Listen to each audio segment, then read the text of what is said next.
Push it in 10.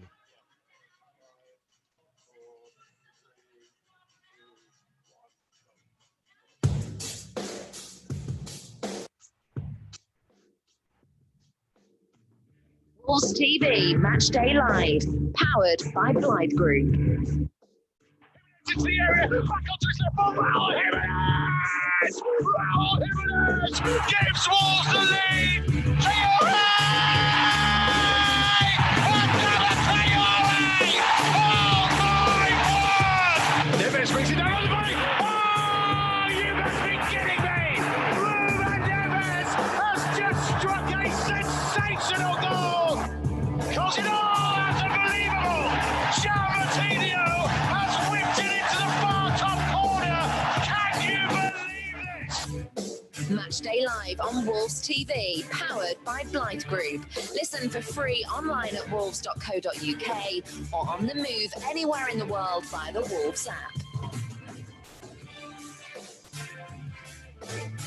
A very good evening and welcome to tonight's home of football. This is the London Stadium, the former Olympic Stadium, the home of West Ham United, and it's Wolverhampton Wanderers going for a fifth straight Premier League victory against the Hammers this evening. They haven't conceded a single goal in the previous four, so hopefully that record will continue. I'm Mikey Burrows. Alongside me, as ever, is the Hall of Famer Andy Thompson. Will also be joined before kickoff by Alex Rae and Chris Iwelumo. We'll speak to a man who played for both of these teams, Matt Jarvis, who had a big part to play in a famous Wolves Premier League victory away at West Ham. And we'll get the lowdown on Wolves' new boy, Nelson Semedo, from Spanish football expert Terry Gibson as well. All that to come before kickoff at 7 o'clock, when, as ever, we will bring you full, uninterrupted commentary here on Wolves TV, absolutely free. So let's get straight into it, shall we? This is Wolves TV Matchday Live Extra, and the big team news, actually, that we should go into it beforehand is that there is no Daniel Podence tonight, but Nelson Semedo does start. Rui Patricio in goal, Willy Bolly, Connor Cody, Romain Saiz, the back three, Nelson Semedo, Ruben Vinagre, the wing backs, Ruben Neves, João Martinho in midfield, Pedro Neto, Raul Jimenez, and Adama Traore will be your three up top. We will get to the new role for Adama Traore in just a moment, but Tomo, I'm going to come to you first because it was a bit disappointing on Monday night in the end. I guess a result that kind of looks a little bit worse of what's happened to Man City this afternoon. But really, Wolves need to try and bounce back, don't they? Yeah, they do. So, look, it was a little bit more of a boost in that second half with the way they performed, at least. Like, they had opportunities at goal, because that first half, they just got overrun. Just got overrun in all departments, with the ball, without the ball. So, Man City worked really hard. But, yeah, so they'll be expecting to come here tonight and hopefully bring in a better performance. Chris Iwelumo, we have seen them plenty of times. Actually, probably fewer than it's been needed, but they have been able to bounce back on previous occasions. They seem to have a good ethos for being able to do that. No, they do. You know, I think when you think about it, after you have a result, the manager, you know, he'll tear it to bits anyway. You know, you look at the positives and you obviously you highlight them, but you have to look at the negatives as well. And that's something that I believe that him and as a manager, the group as a collective have done very well. You know, it's okay, that game's gone now. Now there's positives to take from it. We'll work on the negatives, we take that into the next match, and it's just one focus. You know, that next match, and you don't look ahead, you don't look behind. You learn from your mistakes, and that's something that this squad, the group, the staff, everyone, they've evolved together, they learn together, they lose together, they win together. And it's a great ethos that's been created, and that's been done by the manager. So yeah, I think, like Tomo said, I think the second half was much better. First half, nowhere near it, nowhere near the standards that we've set in the previous games, the last year, the season before that. So again, it's just about bouncing back, showing a reaction, showing that character. Alex Rae, is there something about a psychological impact when if they played really well first half on Monday and then had a bit of a shocker second half, it'd be different to the way round it's ended up being? Yeah, I think you try and focus on the positive of the second half. I think the first half they were far too passive.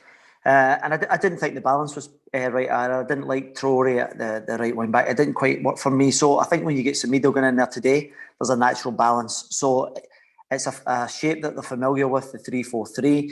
You've got Neto coming off the left-hand side, Traore coming off the right, supporting Jimenez, and then you've got your two holding midfielders. So there's a familiarity about this, and I'd expect him to go and take the game because West Ham haven't really kind of lit up the heather either. But you know, when they've got guys like Antonio, the boy Declan Rice, a right good talent in the middle of the park, then you have to give them respect. But you've got to go and win these games. It's always difficult going to London as well. The circumstances, we've all been to these games over the last few weeks as well. It's really, really difficult. You have to generate your own motivation. But, you know, they're getting paid handsomely to do that. Alex, I have to say, you know, with the kind of, I guess, the frustration from the West Ham's fans, that's a bonus, isn't it? Not having those fans there. That's a bonus for the West Ham team, actually, isn't it? It's a positive that they can go out, play the way that they want without having that probably negativity. Yeah, exactly. The Boo Boys, yeah, I know them well. No, but you're absolutely right, because it can actually have a negative effect.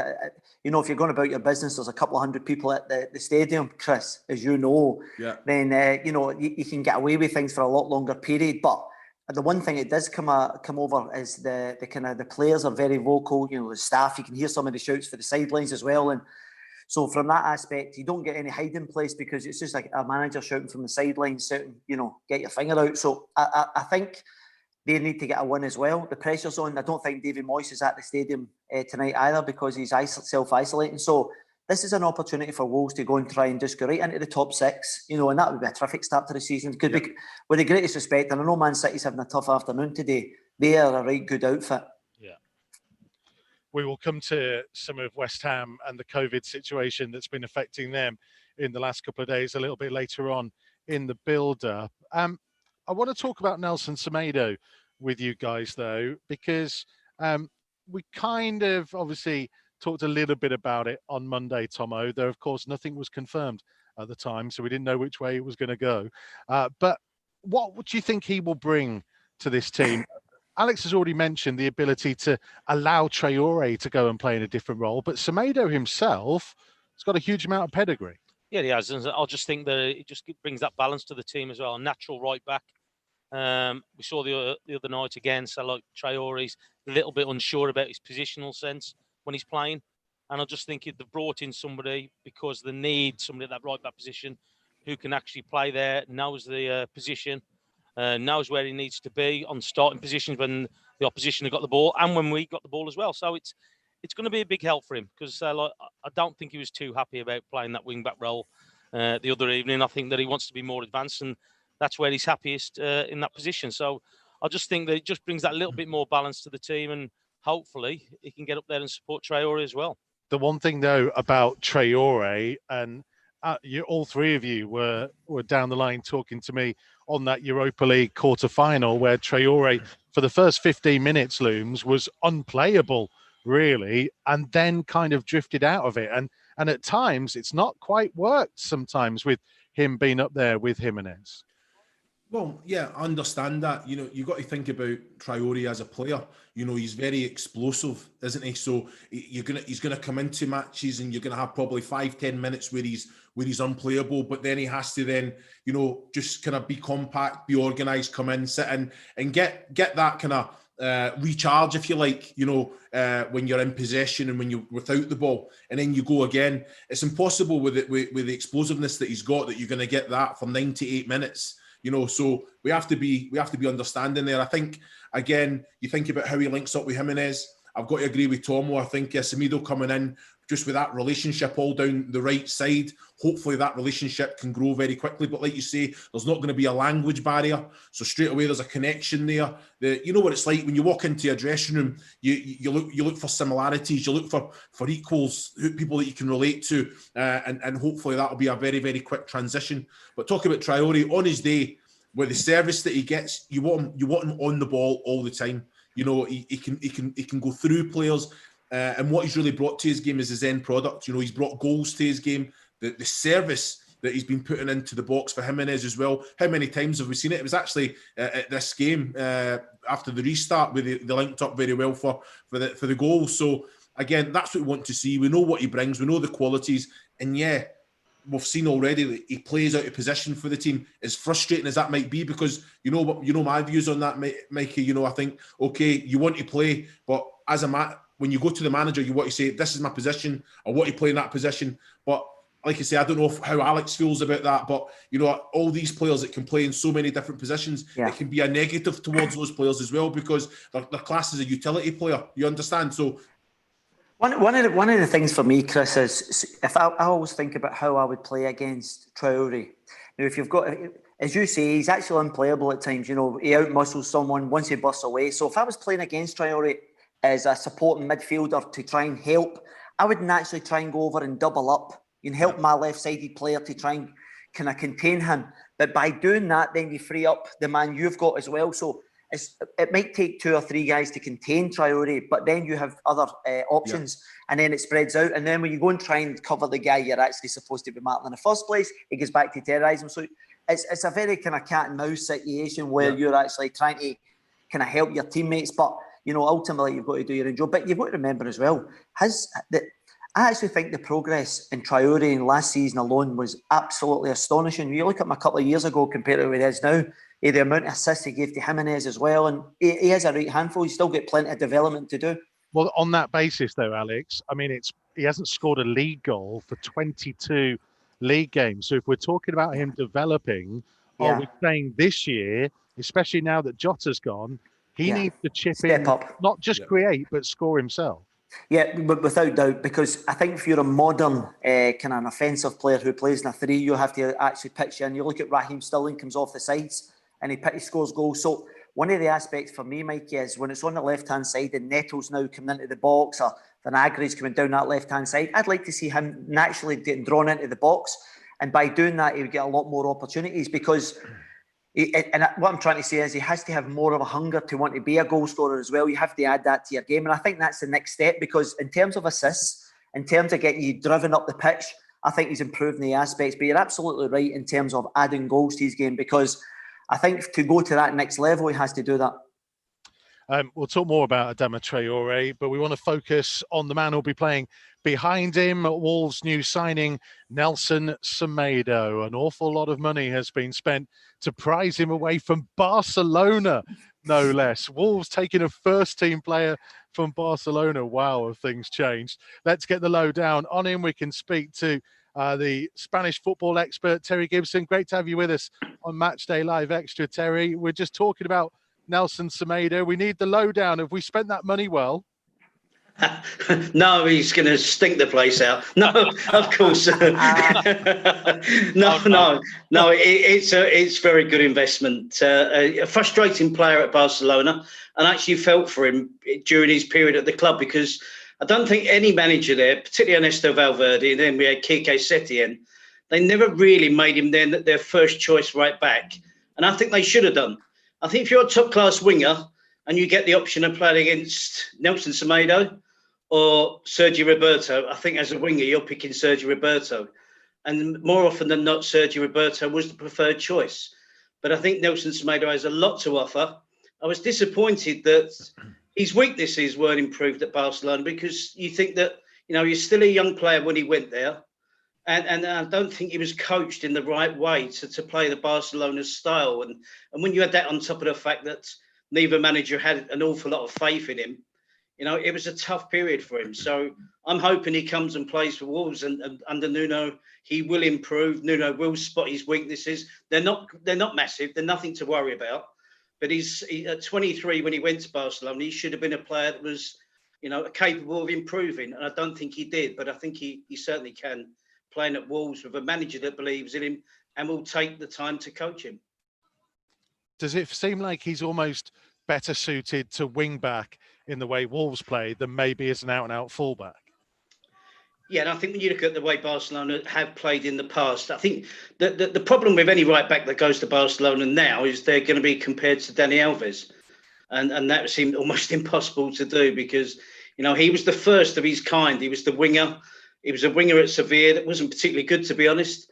He went to Barcelona and become this unbelievable right back. And, you know, his career flourished from there. So I think any right back that goes to Barcelona now is faced with that pressure. And of course, you have to play like a winger at Barcelona. But Nelson Semedo, his attributes are better going forward. But he has got the pace to get back into defensive positions. But I think as a wing back, that would be his ideal position. And he's a really good dribbler. He's got fantastic pace. He's got good quality in the final third. One of the weaknesses I talked about was perhaps a tendency to give the ball away cheaply, which is an absolute sin at Barcelona. And I guess it is at Wolves. But none of the managers there really sort of rectified that and made him aware of the importance of not giving the ball away. And then you're chasing back towards your own goal. And we know what Barcelona are like. They very rarely have too many defenders back in position. So it left them vulnerable. But I would imagine that Nuno does work from the back. He will look to improve Nelson Semedo. But you've already got a really fantastic player in your hands. Terry, you've said there about obviously Nuno sees the potential in the way that he coaches players, he can get that improvement. And you've also mentioned about the attributes of Nelson Semedo. What about Nelson Semedo, the attributes in the Premier League? The Premier League's a different beast altogether, isn't it? But it's funny you should say that, Chris. I hear that an awful lot. And for someone that watches every Spanish game there is, the Spanish league is now becoming more like the old English version. There's a lot more teams now play 4-4-2. There's a lot more teams now that play direct football, which sounds really strange. So I don't think he'll have any worries. I mean, Atletico Madrid set the trend in La Liga for a 4-4-2 system that were hard to break down, that were competitive, aggressive, and a lot of teams have emulated that. So half the division now in La Liga plays that type of football. So I think it'd be a pleasant change for him to come and play against teams that all want to play out the back. Predominantly, they all try and play out the back from the goalkeeper. That's not the case in Spanish football at the moment. It's a lot more teams playing direct. So physically, he will have no problems whatsoever in terms of coping with the Premier League. We saw the success of Jonny as well, from Celta Vigo. And what a player he's been for Wolves. And I think Nelson Semedo will certainly match him in terms of physicality. So Jonny copes, I'm sure Nelson Semedo really, really can flourish as well. Are there many similarities between the two of them, do you feel? I mean, because Jonny kind of in our team has been very consistent, very solid. Do you see that in Semedo? Is he a little bit more flair going forwards? Yeah, no, I would say that as a fair assessment. I think with Jonny, he can play right back, he left back, he plays 7 out of 10 every game, barely makes a mistake. But I think with Nelson Semedo, what you would get every now and then will be a 9 out of 10. He's got the special talent in terms of attacking play. As I say, he's probably a better dribbler than Jonny, but I think Johnny's a better defender. But I certainly think that Wolves have spent their money well. You don't get to play over 100 games for Barcelona if you're not particularly good. I think he's an elite wing back, was playing full back at Barcelona, but I think he's a fantastic signing by Wolves. Terry, Nuno said that he's wanted more goals from everyone in the Wolves squad, because obviously there's Diogo Jota moving on as well. So there needs to be goals. Is that something that Semedo's going to bring? I'm looking at his stats and that, and it's not, you're saying about how attractive he is and how fluent he is coming forward. But Jonny scores goals as well, doesn't he? Yep, I think it's going to be interesting to see, because I haven't seen Nelson Semedo play as a wing back. So it's a different position to the one he's played at Barcelona. So I think he can improve his quality in the final third. But I've only seen him in positions where he's let himself down in terms of creating chances for his teammates. So seeing him presented with chances on goal will be new to me. It's probably going to be new to him. But he's got, he's a skillful footballer with a great touch. As I said, his speciality is dribbling and taking defenders on. So there's no reason why, again, Nuno can't coach him on that, and his coaching staff work with him to try and get him to get half a dozen goals a year from that wing-back position. I guess there's always the element, isn't it, that he was kind of playing behind Lionel Messi. So your job necessarily isn't to go forwards and score goals. But Alex Rae, we've just been talking about Adama Traore, who I'm not for one second saying he's on the same level, but he's a kind of a very mercurial player. That link-up, it's going to be very intriguing. Yeah, well, down that right-hand side, you'll be looking to try and get some sort of partnership going. But, if Semedo's trying to bomb down the outside, then you have to free up that channel. So Traore will have to come inside to try and create that space for him. So it'll be interesting to see. But just listen to Terry there talking about this guy. You know, as he said, it's 3 good seasons. He's won a couple of La Ligas. You know, this is no mug. This is a guy that's a regular now for Portugal as well. And one of the things that I can actually say with certainty, having seen the last couple of years' development, is Nuno always gets the best out of players. You know, he's brought this guy in. He's got all the raw ingredients. Terry's just told me he's pacey, good ability. He could probably add 1 or 2 things. And I'm thinking that I think as a manager and coaching staff with his backroom team, he will most certainly look to try and do that. I couldn't agree more. Because when you see from him is when he played at Barcelona, a lot of players get this when they go to one of the big clubs in Spain, Real Madrid, Barcelona. If they have one bad game, they feel they're going to be dropped. You know, they neither club take the time to coach a player, Alex, and make sure that he's, you know, rectifying mistakes and improves as the seasons go on. Yeah. The Nelson Semedo we saw at the end of Barcelona after 3 years is the same one as what we saw when he first turned up. You know, he was always under pressure to keep his place, not make a mistake.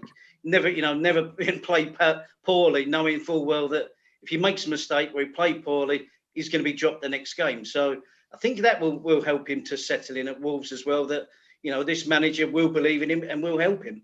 I think one of the things for me, Terry, is this guy's coming in as a number 1. You don't pay 27 million quid, and then there's add-ons as well. So could potentially go into 30 odd million quid. So he'll most certainly and they'll take the time in to invest in that. Because when I actually look at the Wolves squad, it's actually quite small. You look at the bench the other night and you think to yourself, okay, they could probably do with a few bodies. They've signed a young boy Hoover for, I think it's around about £10 million, but that's a project to develop over time. So for me, Semedo will go in there, he'll get the confidence for the manager. And if you're getting that backing for the off, it won't be under the same scrutiny as Barcelona, as you said, you know, because if you make a mistake there, then it can cost you leagues and things. We here will have that time to develop.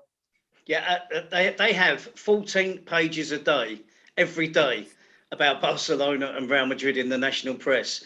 That's not going to happen in England. So that might be a relief for him as well. That you imagine making one mistake and you get the press have got 14 pages a day to fill. They'll take 2 or 3 pages up on your one mistake.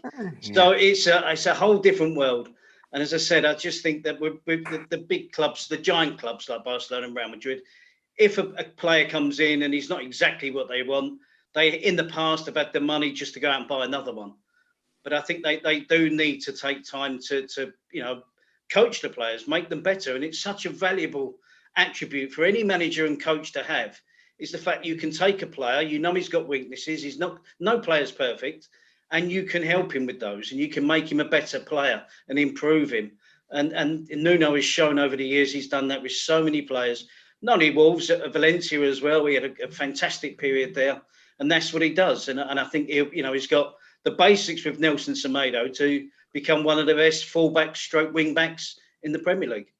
Because it is an interesting point, isn't it, Terry, about, you know, players who go and play for a club the size of Barcelona and then move on, and whether, you know, character-wise, how they respond to that, I guess. How do you think Nelson will respond to that? Will he look at this and feel like this is a perfect opportunity for him to, because you mentioned he maybe didn't improve a lot in the last 3 years? Yeah, you hope so, Mikey, because, you know, some players can look upon it as, you know, Barcelona, if you leave in Barcelona, Real Madrid, you might have the you might not be entirely happy, you might feel you've been forced out. But I think with Nelson Semedo, he'll know so many of the players there. He'll know, of course, of the manager. And it might be a case of, you know, similar to Gareth Bale, going back to somewhere where you do feel appreciated and you do feel comfortable in your environment. And I think that Nelson Semedo will do that. If he wasn't interested in coming to Wolves, then he wouldn't have come. You know, he wasn't being forced out by Barcelona, but I think it was clear that players are available. And he was one of those that actually a few weeks ago, he was on the list of players that they didn't want to sell. So it turned around on the back of, you know, Barcelona needing money to make other investments in the squad. It's left them currently without a right back. So it's a big gamble on their part. But it's suddenly that the money came in useful for Barcelona, and he could quite easily have said no if he didn't want to leave Barcelona and go to Wolves. But, you know, he's made it clear that he wants to go and play for an exciting football club, an exciting manager, an exciting group of players, and an exciting, you know, wide midfield player ahead of him that is going to do well to overlap. It's big man. It's not often you hear that Barcelona need money. That's where you know we're in trouble. Yeah. Well, you look at Alex, at 80,000, they get 80,000 for home games. Of course. How many home games have they missed now? So, and of course, they're shelling out $1 million a week for Messi. They let Suarez go, who, I don't know if you know, come on and sub today and scored 2 goals for Atletico Madrid in 25 minutes and made a goal. Big Chris is available, Terry. Big Chris is available. Those days are gone, Alex. I was going to say, yeah. Available now to play. So, you couldn't get a bargain. Real Madrid let James Rodriguez go, who's of course, yeah, doing well for Everton. Luka Jovic played last night. He did okay against Real Betis, and he's been absolutely slaughtered in the paper this morning. It's only his 5th start in a year. It's 5th time he's started for Real Madrid. And the papers, in Spain are all today saying he's got to go, you've got to sell him. So that's the kind of what I was saying earlier, the pressure when you end up at one of these big clubs and you're not a regular and you get an opportunity. If you don't score a hat-trick in your game like Jovic last night, they want you out. And Semedo will come now to a place where the supporters will love watching him play. It'll be appreciated by the supporters. And as I said, I'm pretty sure that the environment of being somewhere where he's wanted and can become an important player will play a huge part in how he does for Wolves. I expect him to do really well. Well, that's a good tip from you. Thank you, Terry. Really appreciate your time. Great to speak to you. Cheers, Terry. My pleasure. Cheers, Alex. Cheers, Chris. Cheers, mate. Spanish football expert Terry Gibson, of course, himself a former footballer as well, a very good player back in his day too. We'll kind of move on to the element of West Ham in just a second. But Tomo, it's really interesting there listening to Terry talking about Nelson Semedo. And the point that I really wanted to pick up on is that element of feeling happy here, coming here where he's got teammates. He played 50-odd games with Raul Jimenez at Benfica. He's played at international level with Ruben Neves, João Moutinho, Rui Patricio. This is a place where he can come and play his best football at 26. It's a great time to be here. Well, it's a great age, isn't it? So to come here, but also as well, he knows a lot of the squad already. And that's the important part about settling into a new team. As the lads will tell you, when you go to a new team, you're looking for that familiar face that you know or you've been involved with before. But he's got 9 of them here, I think, near enough. So he's got the manager who wants him to improve, and that's a big thing. He's wanted by the manager. And when you get to any club, I've been to clubs, and I'm sure the boys will say it again, is that if you're wanted by a manager, it makes it life a lot easier. It's when they don't want you or they start to push things around a little bit with you that all of a sudden it can harm you. The way you boys have always been wanted. What are you talking about? Yeah. I don't know about that. No club has ever tried to get rid of you. Tomo, what about that conversation we had before the... Exactly. He must have switched his headphones off, I'm telling you. I'm brilliant. Yeah, but Sorry, Chris, I was just about to say there, I think Tomo makes a very good point there. As much as the manager wants you, I think of all the players on this chat is when you go into a dressing room, it's important that you actually know someone. And when you've got so many Portuguese guys that you're familiar with, it's all, for me, that would be a lot easier settling into it because you know what it's like. You go to a place and you're looking about, you don't speak the language. But the amount of Portuguese people, backroom staff as well there, that will be, for me, a lot easier settling in for sure. But there's a lot of players who have been in the same position as him, coming to this country for the first time to play. So you would think that he's going to settle in pretty quick. Well, I hope he does. And then you're going to see the best of him. So it's a massive thing to have as many players as he's got here who he knows, and to show him around as well. That's the biggest thing. Get him settled in and showing he can't really show Wolverhampton at the moment, but he can settle him in. Wolverhampton's watching, don't you worry. I think people watching this show and people watching the game tonight will be they'll be really excited about seeing how good, because when they lost Matt Doherty, everyone was going, oh, it's a body blow because he's done so well. But this guy, with the greatest respect, is another level. When you're winning La Ligas, Portuguese international, what a prospect. As far as the team goes, Chris Iwelumo, no Daniel Podence tonight. We believe it's injury related, though we don't know what the injury is. But a big loss, actually, because as we saw with the nutmeg against Kevin De Bruyne on Monday night, he is a player of immense talent, and he was playing very well in the first 2 games. You see the first 2 games, I think he's been excellent from the restart, hasn't he? He's come back in, he's come into the team, he's took his opportunity. He's nicked a goal in there as well, but he brings just a different dynamic. so that's a massive loss. So hopefully nothing too serious there. But a magical player, I think always wants the ball, very direct, always trying to go forward with it. And then it's his execution as well. He can see a pass, execute it. And like you say, he just needs to bring more goals to his game, which is something I just think will come. It's all about service, linking up with the likes of Jimenez, Neto, the way that I thought they were excellent at Sheffield United. The start was outstanding. But no, it's a big loss.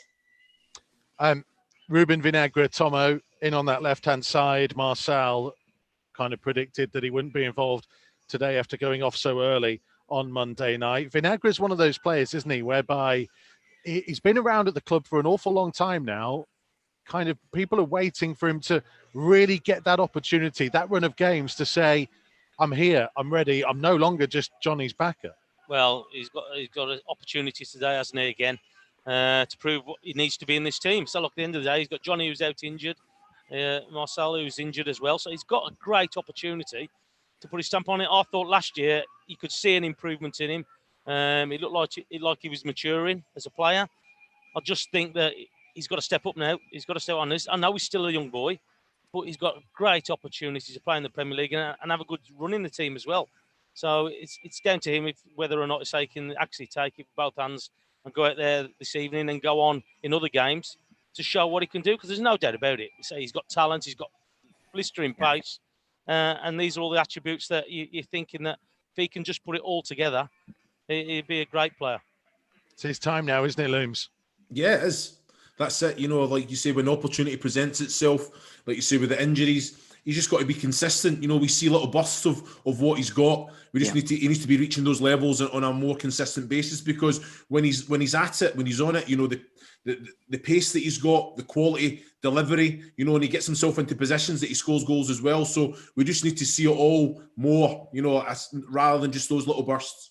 Well, I mean, we talk about pace, Vinagre, Semedo, Traore, Neto. It's not bad, is it? And this man had a bit of pace about him as well. I say, talk about pacey forward players.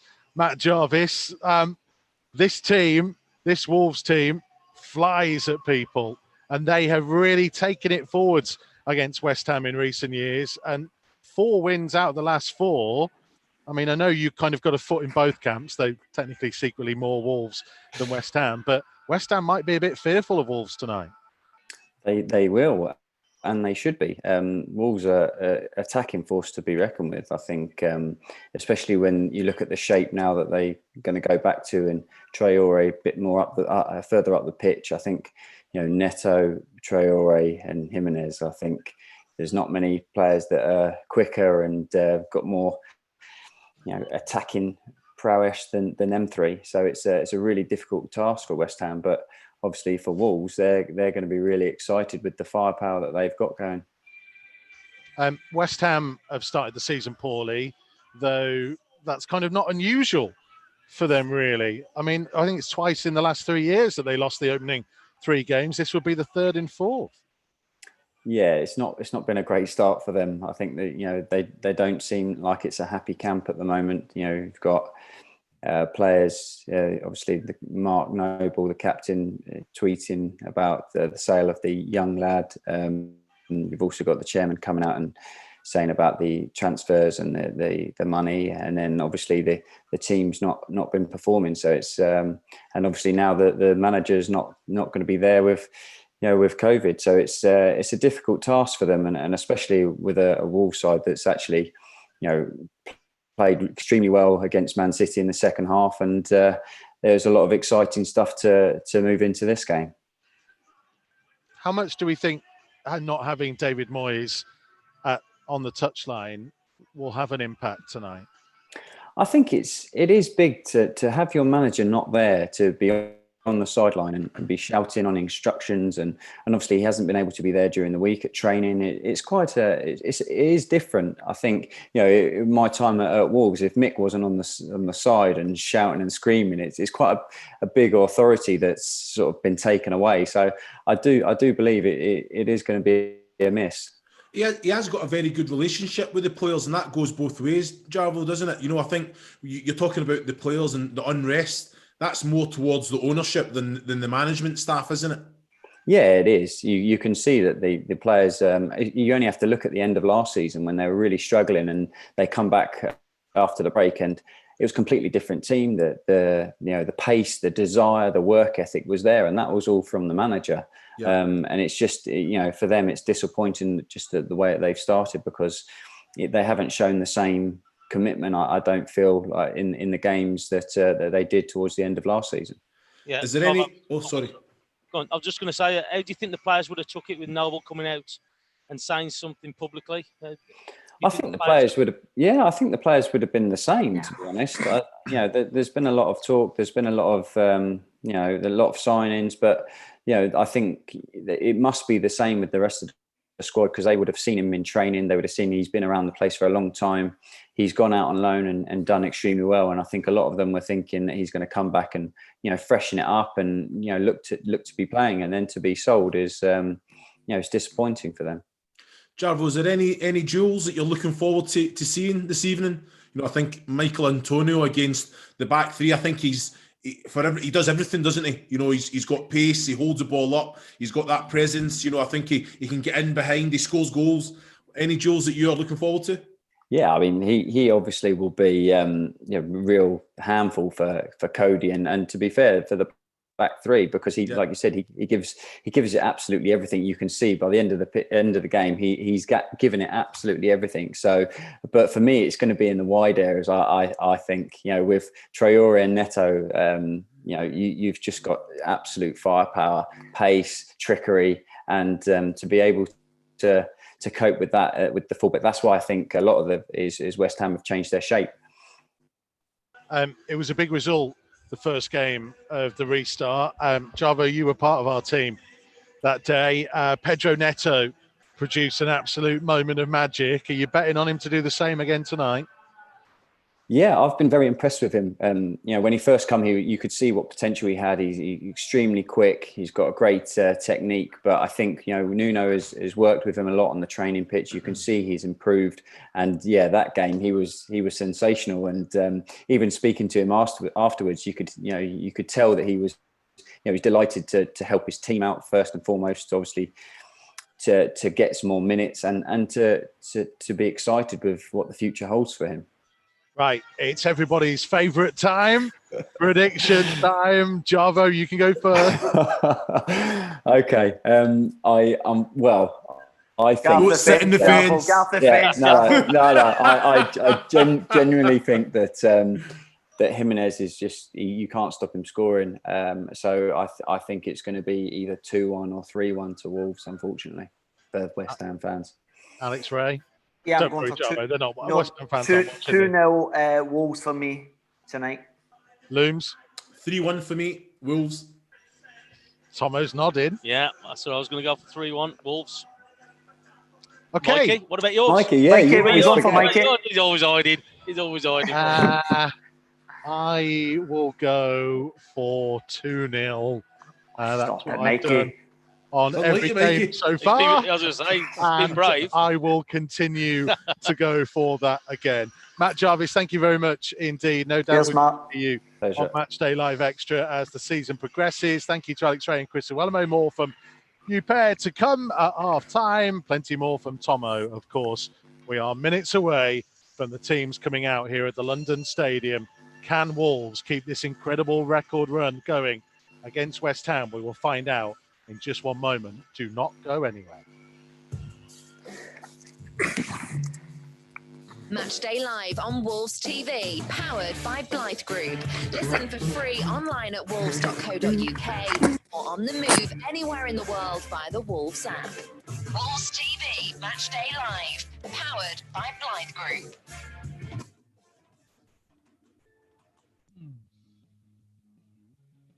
This season, the Old Gold Club and Wolves TV Matchday Live are powered by Blythe Group,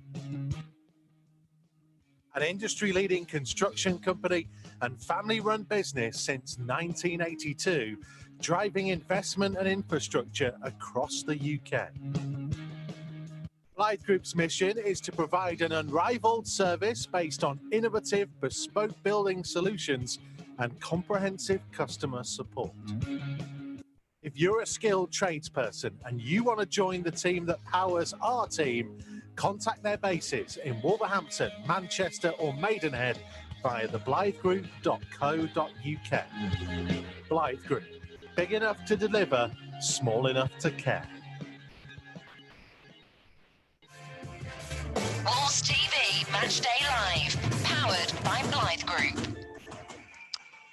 Well, only 99 days have passed since Wolves last walked out here at the London Stadium. The first game of Project Restart saw a 2-0 win that continued a run of 4 wins from 4 over West Ham since promotion back to the Premier League, without the Hammers scoring a single goal.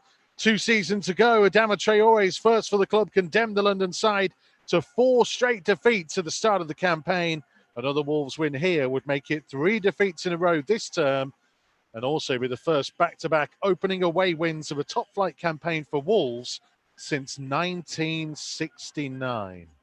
Well, Raul Jimenez certainly enjoys this fixture. He's netted 3 in 3. If he scores again today, he'll equal the great Derek Dugan for top-flight scoring starts to a season.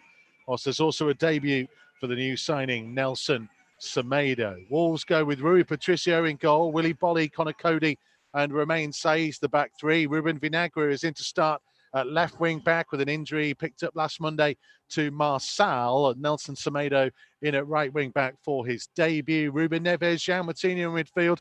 Pedro Neto in this kind of new role that he's really been playing in the opening couple of games of the new Premier League season, kind of supporting the midfield, kind of being part of an attacking 3, which now includes Adama Traore with Daniel Podence out injured, Raul Jimenez up top alongside him.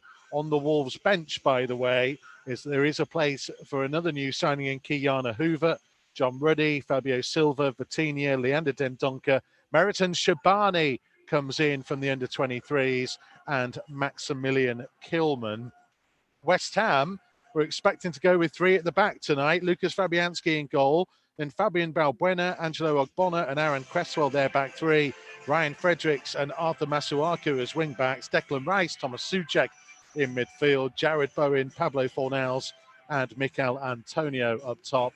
On the Hammers bench, Darren Randolph, Andre Yarmolenko, Felipe Anderson, Manuel Lanzini, Mark Noble, Sebastian Allaire and Ben Johnson. Bubbles in the air. It's always what we would expect from a visit down to East London. Not the atmosphere that you would normally get packed inside this former Olympic Stadium. The Wolves have shown on their previous 2 visits that they can come here and produce a good performance and a good result.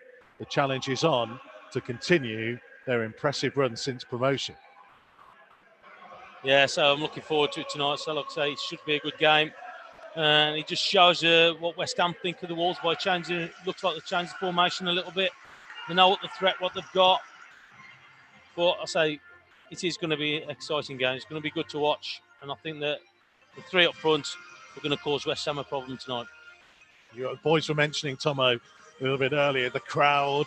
I mean, it is. We've only experienced it once in the 2 visits that we've had here. And they weren't happy, were they? Well, no. And it's never going to be quite the same as going to Upton Park, the Berlin ground. And I guess all that kind of plays its part in what's going on at West Ham at the minute, that, as Matt Jarvis mentioned, just things aren't quite right. And if Wolves can just take advantage, we're down to almost like the Sheffield United. Start fast, get into them early, and cause them some problems. Yeah, so there's unrest in the camp, isn't there? So like I said, we touched on there about the signing or letting go of a player who they thought they should have been at the club, and it just shows you the way that they're going. And again, it's got to unsettle you. So as a playing staff and the way that things are going by the owners. But again, we've got to take advantage of that. We've got to make sure we get out of the trap a lot quicker than we did the other night against Man City. I think we've got to just put a lot of pressure on them. Look, playing Traore up there, a little bit more advanced, I think is going to be a benefit to Wolves tonight, because I think that's where his best position is, out on that right-hand side, a little bit more advanced than he was the other night, and a bigger threat. We said about his pace, like I say, he's unplayable at times, but I just think that we've got to make sure we utilise him a lot more by those big bursts of pace that he's got. But look, Neto down the left for me. I've enjoyed watching him play. I think the goal here was absolutely unbelievable when we last come here just before the end there last year. So again, I'm looking forward to it. Jimenez would be nice, another goal for him as well. Well, an awful lot's happened in the 99 days since these two teams last met at this stadium. Hopefully, Wolves will continue their fine record against the Hammers and take away all 3 points to get back to winning ways after defeat against Manchester City last time out. Wolves in their pre-match huddle in gold shirts with the black sleeves, black shorts and gold socks. And it's West Ham in their claret shirts with blue sleeves, white shorts and white socks. And it's Wolves that will get us underway, playing from right to left as we look at it, which means they are defending the end where the Wolves supporters should be. And as ever, you are very much missed. And we appreciate you wherever you are tuning in to listen to us and have accompany you watching at home on the TV. We're ready to get going. Here we go. Underway. As ever, we are quite a way away from the action, high up at the back of the stand, pretty much overlooking the penalty area that Rui Patricio has just launched the ball forwards from in the direction of Ruben Vinagre. One in the air by Fredericks, and it'll drop for Saiz. Neves forwards. Way by Fredericks again, and this time it will drop down to Ruben Vinagre. And interesting to see Moutinho pushing higher up as Neto drops into the midfield. Yeah, he's gone more advanced, hasn't he, where Neves is just hanging back a little bit more. Now here is Ruben Neves trying to switch it. First touch for Nelson Semedo into the feet of Adama Traore over the halfway line and turning, and sliding challenge came in on him to dispossess him from Declan Rice. Neves trying to get across there. Semedo trying to track back with Masuaku. West Ham playing the ball back in field. Souček. Cresswell, who's on the left of the West Ham back three. They actually tried this at Arsenal last week, and by all accounts, despite losing, didn't put in too bad a performance. Wolves have been trailblazers in this regard, playing three at the back or five at the back, whichever you prefer to see it as. Yeah, I just think that we've just got to try and keep them quiet a little bit. Don't let them get any or pattern of play. What they're going to do, the two fullbacks are going to bomb on. And you can see already they're playing the three at the back. So Fredericks down this right-hand side, we know he's a threat. But again, I think we just got to think about ourselves. I think that we just got to make sure we do it right, because we'll cause these a problem if we can retain the ball. Here's Jimenez on the turn, was trying to release Neto over the halfway line, but just showed a bit too much of it to Fabian Balbuena. Yeah, he's annoyed with himself as well. Just tried to play it with the outside of his right boot, didn't he? Into the path of Neto and just overcooked it a little bit. Bonnet for Balbuena. Wide for Fredericks, just midway inside his own half, right on the right-hand touchline. Ball went infield to Souček, and now Declan Rice, who actually played in the back four when Wolves were here in Project Restart. Yeah. And he's captain to this evening as well, isn't he? We know will be on the bench. Back in his more regular position. Saiz will nod this one down. Couldn't find Moutinho, though, with the cushioned header. Ogbonna forwards, flicked on by Fornals for Mikel Antonio, who's been in fine form since restart. 9 in 9, I think he's got. Yeah, he's a threat, isn't he? Or Vinagre just about did enough, out Fredericks. Did enough. I thought he just got past him then, but he just leant on him a little bit, just edged him out. Yeah, but Antonio, so look, you've got to be careful of him. Already I saw him running across the line, trying to get into the gaps between Saiz and Vinagre. Just got to be careful of that we do track his runs. Only 3 minutes, or 3.5 minutes gone in the game so far. As ever, you can have your say at Mikey Burrows, at Wolves on Twitter. Use the hashtag Wolves Live to get in touch. Let us know where you are tuned in and listening from around the world. Fredericks back to Balbuena. All the way back to Lucas Fabianski. It's the right-hand side of his penalty area. Looking to try and drive the ball over the halfway line. Cody at the back of Antonio. Antonio holding him off and finding Fornals, who tries to lift it forwards. Antonio giving chase, but Saiz made sure the ball went back to Patricio. Yeah, it's good goalkeeping as well. Good communication between the two of them. He knew he was coming, Saiz. Cody, not the best of balls for Bolly, intercepted by Fornal. Masuaku trying to play it wide. Wolves thought the ball had gone out of play. The referee and linesman looked at each other, waited to make the decision, and eventually the linesman put his flag up. Well, they didn't have rush to put it up. Everybody was looking at it. Martin Atkinson is our referee tonight, by the way. He was last in charge of Wolves for the 1-0 defeat at Sheffield United.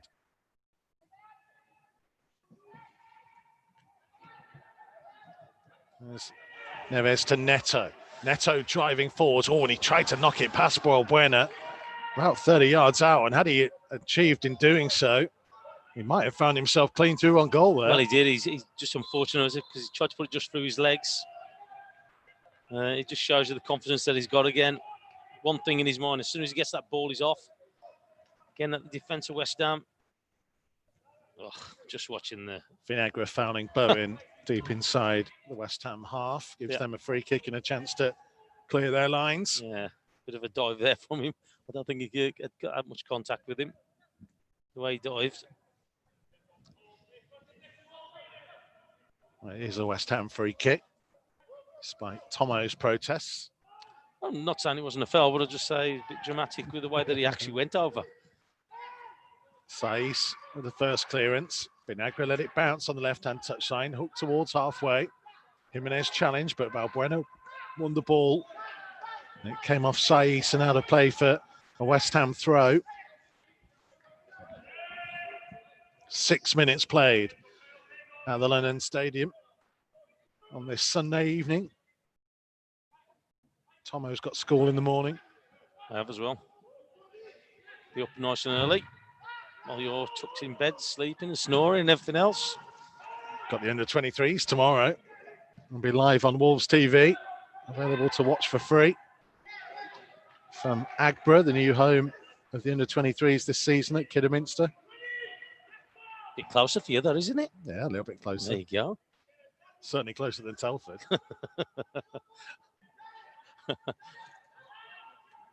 Fredericks with a throw down the line from halfway. Vinagre back to the halfway line. Jimenez allowed to take it on the turn. Looked like Souček in the back of him. It was free kick Wolves.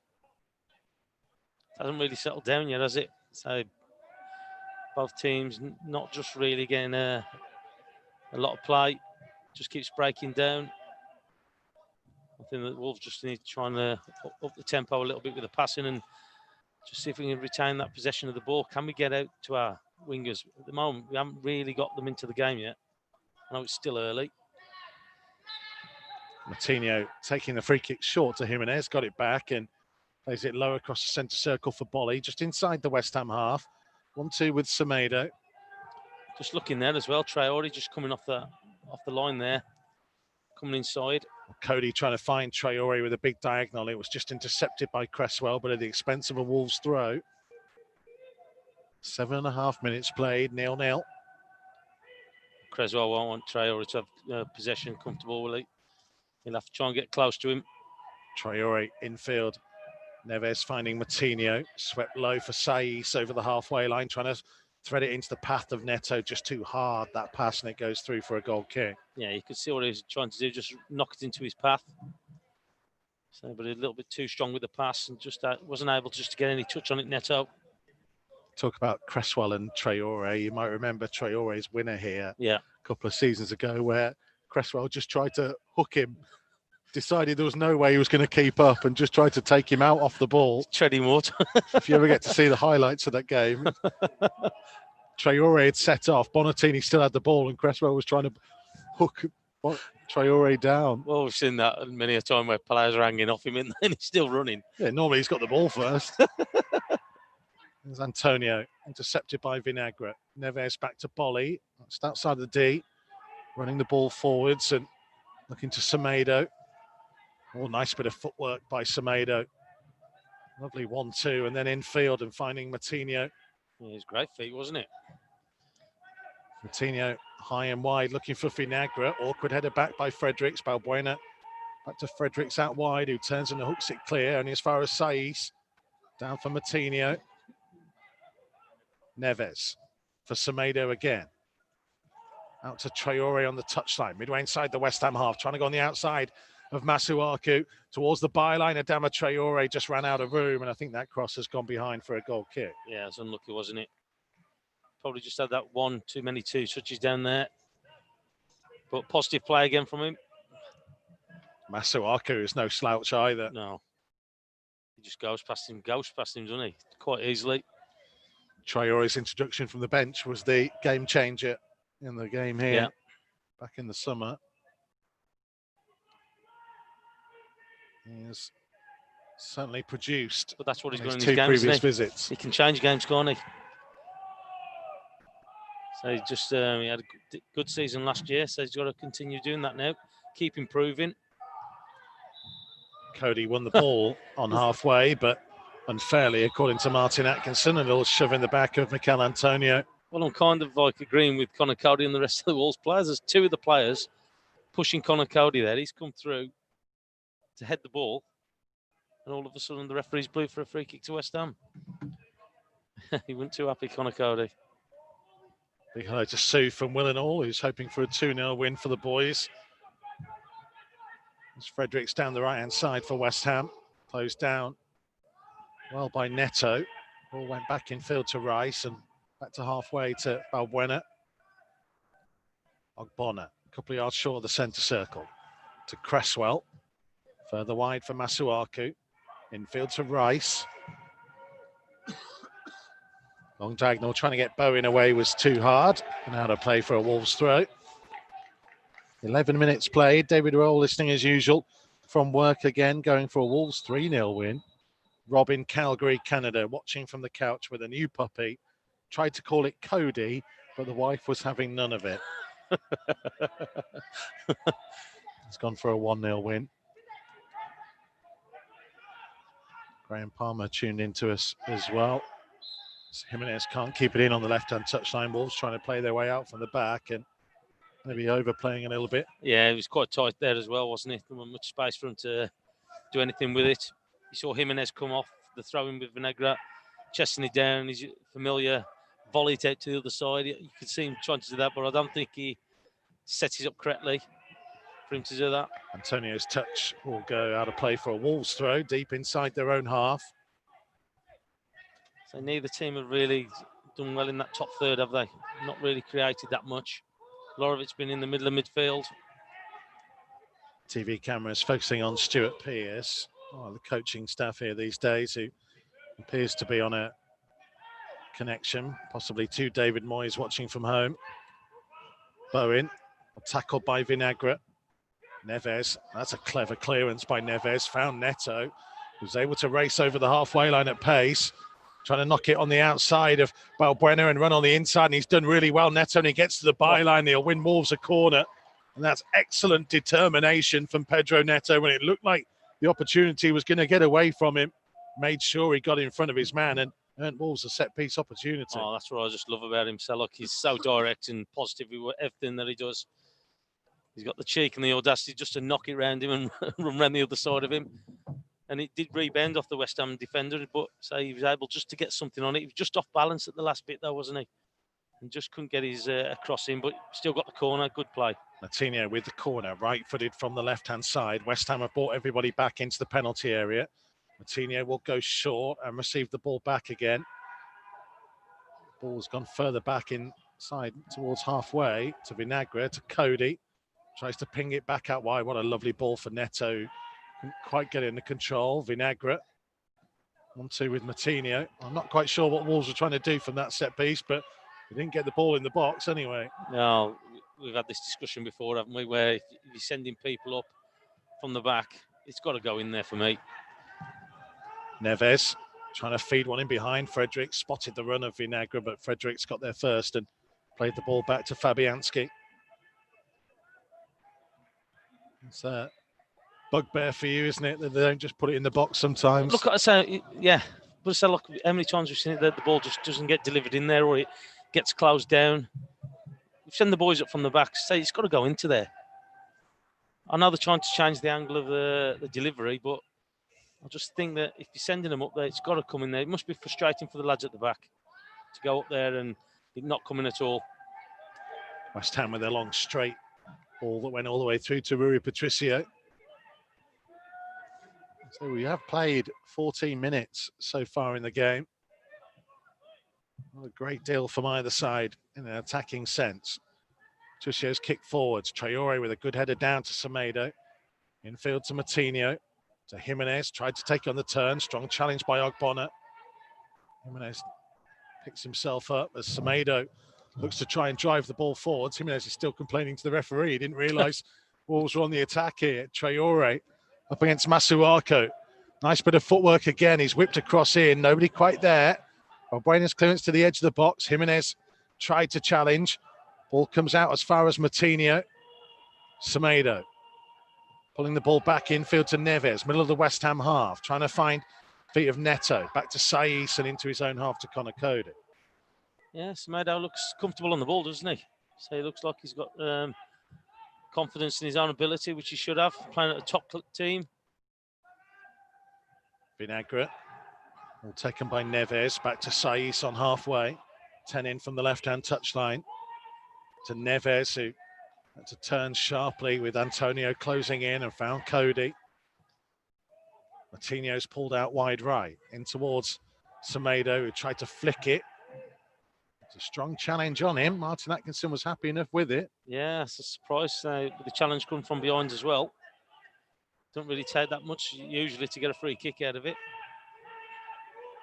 Bowen being forced back into his own half by Vinagre. Balbuena. Clearance straight to Saiss. Infield to Matinho. Just to the left of the centre circle, looking to the Wolves' right. See, for me there, he's coming up the middle. He needs a runner. He needs somebody who can pass the ball, who's running beyond. Just got Traore and Neto just facing him up. He needs a runner from one of them. And I've said it last year, where sometimes you haven't got to have it to feet. You can just knock it into the space. Jimenez, nice little link up with Neto. Jimenez trying to feed the ball infield. Didn't quite reach Pedro Neto on the edge of the penalty area. Oh, Bolly sliding in on Mikel Antonio and was almost carrying him there for a moment. West Ham have taken the free kick quickly. Bowen into the penalty area, curling it into the far bottom corner, and West Ham are in front. First real chance of the game. Wolves caught napping by the quick free kick. They're still complaining to Martin Atkinson, but West Ham got on with it, and Bowen took it forwards and took his opportunity. And it's West Ham 1, Wolves 0. Yeah, we just switched off, didn't we? So we just switched off there for a second, and they were quick enough just to take it. First real effort from any team on it. Oh, it's a good finish though. Just watching the replay. Yeah, nothing Rui Patricio could do about it. No, he's killed it round Saiss as well. Just killed it round him. Just switched off for a second, didn't we? When the free kick was awarded, they were just jogging back. And West Ham took the free kick quickly. It is part of the new rules that were put forward this season. It's completely West Ham's prerogative if they want to take the quick free kick. Referees have been told to allow it more. And West Ham took full advantage there. Yeah, it's a good finish from Bowen, wasn't it? Matinho. Wolves would have been fairly happy with the opening 17 minutes until that point. Yeah, well, there's not been much in the game, has there? No real They looked the more threatening. Yeah. And Cody across to deny Bowen this time. Matinho for Neves. Becomes a very different game. Wolves behind to Wolves in front. And they have to try and turn this one round again. So often last season, Wolves conceded the first goal in the Premier League. Did it in 21 of 38 games. Well, they've done it in 2 of 3 so far this year. Well, so they're not going to panic, are they? So they'll just try and ease themselves back into it. But we just Antonio looking to drive away from Willy Bolly into the penalty area. Low one, and this time taken down to his left-hand side by Rui Patricio. Well, Antonio caused Bolly all sorts of problems. Yeah, there's a lot of experience in that back line of ours, but the 2 occasions there where West Ham have had shots of them coming in on the strong foot. Antonio coming in on that from that left-hand side onto his right foot and bowing down this right-hand side with his left. We've got to try and stop him, force him down the line or something. Bolly just got dragged wide to cover for Semedo, who was out of position. And that caused him problems. Didn't like being out there. Neves infield to Moutinho inside the centre circle, just over halfway. Now for Semedo, out to the feet of Traore, who dives infield away from one challenge and sets off at speed. Step over and now trying to deliver his cross high to the far post. It's going to come out towards Neves, and it needed the interception of Declan Rice. And now Antonio, and West Ham have got bodies pouring forwards. Well, intercepted by Saiz though, and gives it back to Patricio. Yeah, so like from one end to the other there. Just a bit unfortunate. I thought that Neves was just going to get it, but it just didn't break to him, just didn't have the pace on it. Unusually for Wolves, João Moutinho was in the box. That cross from Traore. Well, we spoke about it. They've got to contribute in other areas, haven't they, for goals? Can't just rely on Jimenez. We need more goals from other areas. Now then, Pablo Fornals in behind. Flag has stayed down. Come off Willy Bolly and goes behind for a corner. And now eventually the offside flag will go up. He looked pretty close from the position where we are. I'm pretty much in line with it. Tomo is a good couple of feet further to my right. I think he was a couple of feet offside there, a couple of yards offside. It's a good line from Wolves. Just watching that in the goal again. I know I'm going to be critical here, and I'll say it's a good finish from Bowen, but I think the ball was still rolling as well, slightly.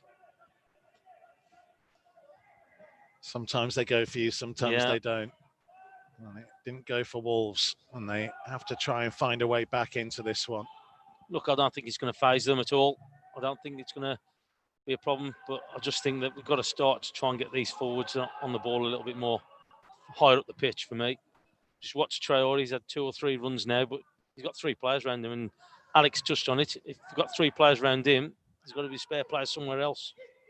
Antonio wide for Masuaku, trying to drill the ball across field. Vinagre miscontrolled. He allowed Bowen to nip in.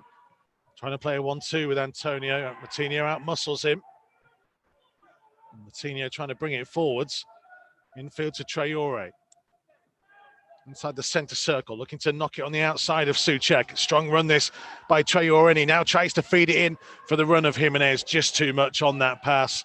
Too close to Lucas Fabianski. It was the right idea, not quite the execution. No, it wasn't, and that's better. So look, Traore coming in from that right-hand side through the middle. Jimenez went out to that right-hand side. He just tried to thread the ball to him, but the keeper read it and was able just to get out and pick the ball up. But again, that's better play. Decent ball from him. Bowen on halfway. Allowed to turn and face the Wolves goal. Forward into the feet of Antonio. Down the right-hand side for Fredericks. Vinagre trying to get back with him. Fredericks cutting infield to Antonio. Neves tried to challenge. Eventually got a toe to the ball. And now Neto evades the sliding challenge of Souček. Trying to drive over the halfway line. He's got Jimenez infield and Traore up with him. Neto still going forwards. Cross goes in towards Jimenez. It might quite drop to him, and he's just off balance. And eventually West Ham had the numbers back there to steal the ball from him. Yeah, it's a good run from Neto down this left-hand side. But when Jimenez is just coming in, he was just off balance. It was just behind him, if anything. Couldn't really go in and attack it.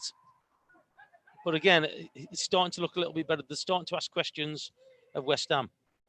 Well, Wolves have had nearly 60% possession so far, but the only 2 shots in the game have come from West Ham.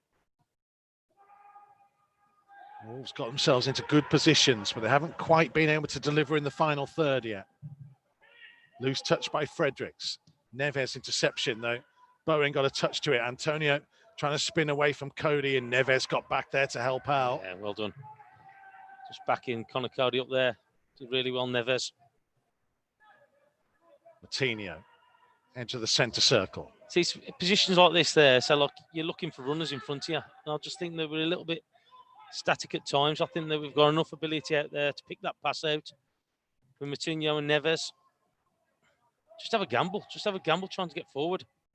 Yeah, maybe just in slowing the tempo down, it allowed West Ham to get back into their positions. Yeah, well, you look at that now. They've got nine players behind the ball now. Yeah, everybody bar Antonio in the final third. Neves tried to slide it forwards for the run of Semedo, who was up on the edge of the box. Couldn't quite get the loose ball, though. But that's what I'm talking about. Just somebody to make that run. So, look, we've got people in there who can pick that pass out. And that's Masuaku made a good run. He's got the ball back from Antonio. Low cross in here, turned goalwards, and Patricio with the save and grabs the ball at the second attempt. And it was Souček who'd made a driving run from midfield. And Wolves didn't quite track it. They just switched off again for a second. Yeah, just got caught out, didn't they? Outnumbered a little bit down that right-hand side. Coutinho, lovely ball to Neto. Neto looked to be fouled. Referee saying, well, he's going to give the advantage, and Jimenez walked away from the ball and said, no, we will have the free kick, thank you. Well, the referee's holding both his hands up to play advantage, and the two Wolves lads just stood there. Well, no doubt it was a foul. Well, there was a touch on the shoulder of Neto. How much of a foul it was, I'm not sure. I just love Raul Jimenez going, there's no advantage there. What are you talking about? Yeah, I don't want it. Leave it there. Well, Martinho and Neves have stood over the free kick. It's a fair old distance out, probably 25 yards just over. The West Ham wall is a yard inside the penalty area. So there you go. What, 27 yards out? 28? Yeah, it's nearly 30, isn't it? I think. Well, Neves has gone away. Martinho stood over the ball. Wolves have options to try and aim for. Martinho's lifted it into the danger zone. Jimenez went for it. Fabianski came out bravely. Took a whack for his troubles and a free kick given. See, I don't think that's a foul as such there. He's got eye on the ball. He's not even looking at the goalkeeper. Yeah, he's offside. Would have been offside. Yeah, he's offside. But he's got a right to go for the ball, was what I was trying to say. Ball's there to be attacked. West Ham had left a big gap. They're trying to defend on the 18-yard line, and they held their line. Yeah, that's why you just got to time that run, haven't you? So they're probably a yard offside. Jimenez. West Ham 1, Wolves 0. 26.5 minutes played. Very strange feeling for Wolves to be behind to West Ham. Richard Wilding, listening from South Africa, was hoping for 3-0. Says that's not to be. He'll just take 3-1 now. Neto driving over the halfway line. Infield to Traore. Foot in by Masuaku. And if Traore had got a better shout, Semedo had made the run on the outside of him. Rice away from Martinho. Say he steps in and wins it back. Tell you what, it's a good job he did, because Bowen was in. There's Traore. Semedo to his right. Neto down the line. 1-2 with Traore, and back to halfway to Martinho. Looks to dribble forwards. Jimenez ahead of him. Goes left to Neves. Vinagre's on the touchline. Ball will go back infield to Martinho. To Bolly. Back infield to Jean Martinho, who seen more of the ball than anybody else. He's found Neto, who's going to try and have a go from distance, and it was a fairway wide of the right-hand post of Lucas Fabianski. Again, positive again from him on the half turn. I'm just looking at the camera here. He's having a go at himself. That's a little pocket just between the midfield and the back line. Just didn't get his foot round it enough, did he? Just showing it from the other angle. Yeah, there's no curl on it. No, stayed straight, didn't he, when he hit it? Just needed a little bit of whip on it. But again, he started positive, Neto. Big hello to Neil in Tunisia, hoping for the 3 points. Use the hashtag Wolves Live to get in touch with us. 28 minutes gone at the London Stadium. Wolves trail by 1-0. There's Declan Rice and the pressure from Traore to Masuaku on the halfway line. Forward to Pablo Fornals, forced backwards by Bolly. Cresswell for Fornals again. We're just watching Bolly. It's the first time I've really seen him come that far up the pitch. It's been about half a dozen times now. He's not had the greatest of starts to the season, Willie Bolly. How much of it is down to not having a natural wing back alongside him is up for debate as the throw goes forwards to Antonio. Cody at his back, left-hand side of the penalty area. But enough on the cross. It loops up. Souček's header. And Patricio got a touch on it. Loops back into the danger zone. And Bolly with a brave header there ahead of Antonio. And Wolves get it clear. And their goal was living a bit of a charm life then. Tell you what a great save that is. Great save from Patricio. Getting across his line. Antonio again allowed to lift the ball into the penalty area this time all the way through to Patricio, who is not happy with his teammates at the minute. I'm not surprised. So it was a bit too easy for him, I think. Just watching it. Antonio again down that right-hand side of Wolves. Was able to get the cross in. Looped off Cody. And Souček powering over the top of Vinagre. Yeah, great defensive header as well from Bolly. Either side of Patricio, and Wolves were 2-0 down. Yeah. A great save from him. Got caught flat-footed only for Vinagre. Patricio's clearance was over the top of Semedo. Headed back towards the Wolves goal. Bolly brings it down. Infield to João Moutinho. Wants to Neto just to the left of the centre circle. Infield of it now. Turning back, looking left, finding Neves. We'll play it infield to João Moutinho.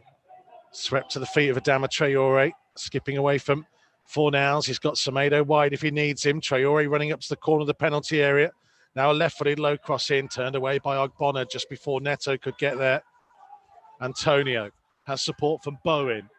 Bowen racing towards the edge of the penalty area again. Driving into the box. Right-footed effort straight into the waiting arms of Rui Patricio. See, I think that's good defending from Saiz there. Forcing him out wide on his weaker foot. The Wolves are having most of the ball. The West Ham are having all the chances at the minute. Well, we're getting caught, aren't we? On the counter-attack. Normally it's something that we do to teams. We're getting caught with it. Moutinho to Jimenez. Back to Moutinho. Base of the centre circle. Looking forwards. Plays it to his left-hand side to Neves. Right for Vinagre. Back to Neves again. Infield to Saiz. Switched. Yeah, you're just looking at the West Ham because we're moving the ball a little bit slower. They're quite comfortable just easing across. Got the bank of 5 and then the 4. Saiz tried to play it in behind for Vinagre. Fredericks just got his head to the ball. Neves challenging on Bowen. Neto will come forwards down the left-hand side for Wolves, trying to use that pace again. Now looking up, can he pick out someone in the penalty area? Back onto his right foot. We'll pull the ball back to Neves. Neves trying to lift it towards Traore with a cross, but intercepted by Cresswell, and Masuaku brings it away up to Antonio. We've got caught on the turn by Cody, and West Ham free kick on the edge of the centre circle. Yeah, you've just seen another example of what I was talking about, where Wolves are attacking and just one ball up to Antonio and they've got runners off. He's just catching them out. Conor Cody just took the fell there, just brought him down, but got to be careful. Got to be careful. Got to be a little bit more clinical up the top third for me, Wolves. Yeah, they're doing a really good job, West Ham, of isolating Cody with Antonio. Yeah, but then he's got runners off him, and that's the thing. So look, Conor Cody, he's a strong boy. He's holding Conor Cody off. Big high ball forwards towards Antonio, who is offside. It's been an element of the game, actually, that Bowen, Fornals and Antonio push right up on the Wolves' back three. And with such attacking wing-backs, it has caused Wolves some issues. And they're probably a little lucky to only be 1-0 down after 32 minutes. But we've committed bodies forward, haven't we, when we're attacking, and they're just getting caught. Neto penalised for a foul just inside the West Ham half. And the frustration is growing. It's shown on the face of Pedro Neto down at pitch level. Wolves' Premier League season got off to such a flying start. Oh, and Saiz, you can hear him screaming from here to a challenge by Antonio. Yeah, I think he's just, as he's running up, accident by the look of it, but as he's just running, I think he's just caught him on his ankle. Moutinho fouling out on the touchline. Antonio's coming over to him. It was accidental. Yeah, he's just caught him with his studs, as in the back of his Achilles. It will be a sore one for Romain Saïss, who's not getting any treatment, but he's still... I think he's pulled his boot off. Yeah, sorting his boot out. West Ham free kick in front of their technical area. Nuno pacing around in here as he's a long way away from the bench. Bowen with the free kick. And to lift it towards the edge of the Wolves penalty area. Bolly won it in the air. Jimenez to Semedo. Semedo's clearance off Masuaku. Wolves throw. Just need to up the tempo a little bit, I feel. Yeah, I say, look, I think then it just needs a little bit sharper in that top end of the pitch for me. Just need those runners going a little bit quicker. If you've got the ball, what will make you look for that pass is the run. So look, if there's nobody moving, then you've got to have that extra touch, and we've ended up giving the ball away or getting caught with it. And I just think we just need that runner in front. Jimenez down the right-hand side. He's trying to hold the ball up, needs some support. West Ham getting bodies back. Ball goes to Neves, low across the centre circle for Saïss. That's the left-hand side to Vinagre. Back in field to Ruben Neves, to the left of the centre circle. Low ball to the right-hand side to Traore on the inside right. He's been shown in field and he'll happily make that run. Gets towards the corner of the penalty area, wide for Semedo. Semedo trying to cut back in field, has support from Neves. One touch, now trying to scoop it with the outside of his right boot, wide for Traore. Traore looking to deliver his cross high to the far post. Headed towards the edge of the area. Matinho to try and strike it. Was there a deflection? And it will bounce behind, and it will be a Wolves corner. That's a bit better, isn't it? A bit of patience there. Just retaining possession. Matinho willing to have a shot from 20 yards or so. Just got that deflection. It's Neto who will take this corner, left-footed from the left-hand side. 36 minutes played at the London Stadium. Wolves trying to find an equaliser. West Ham have everybody back inside their penalty area again. Neto's delivery. Like Jimenez's header looping goalwards. Fabianski took it under pressure from Traore. Yeah, never really got any power on it. Got his head to it, he just looped up for the keeper just to take it.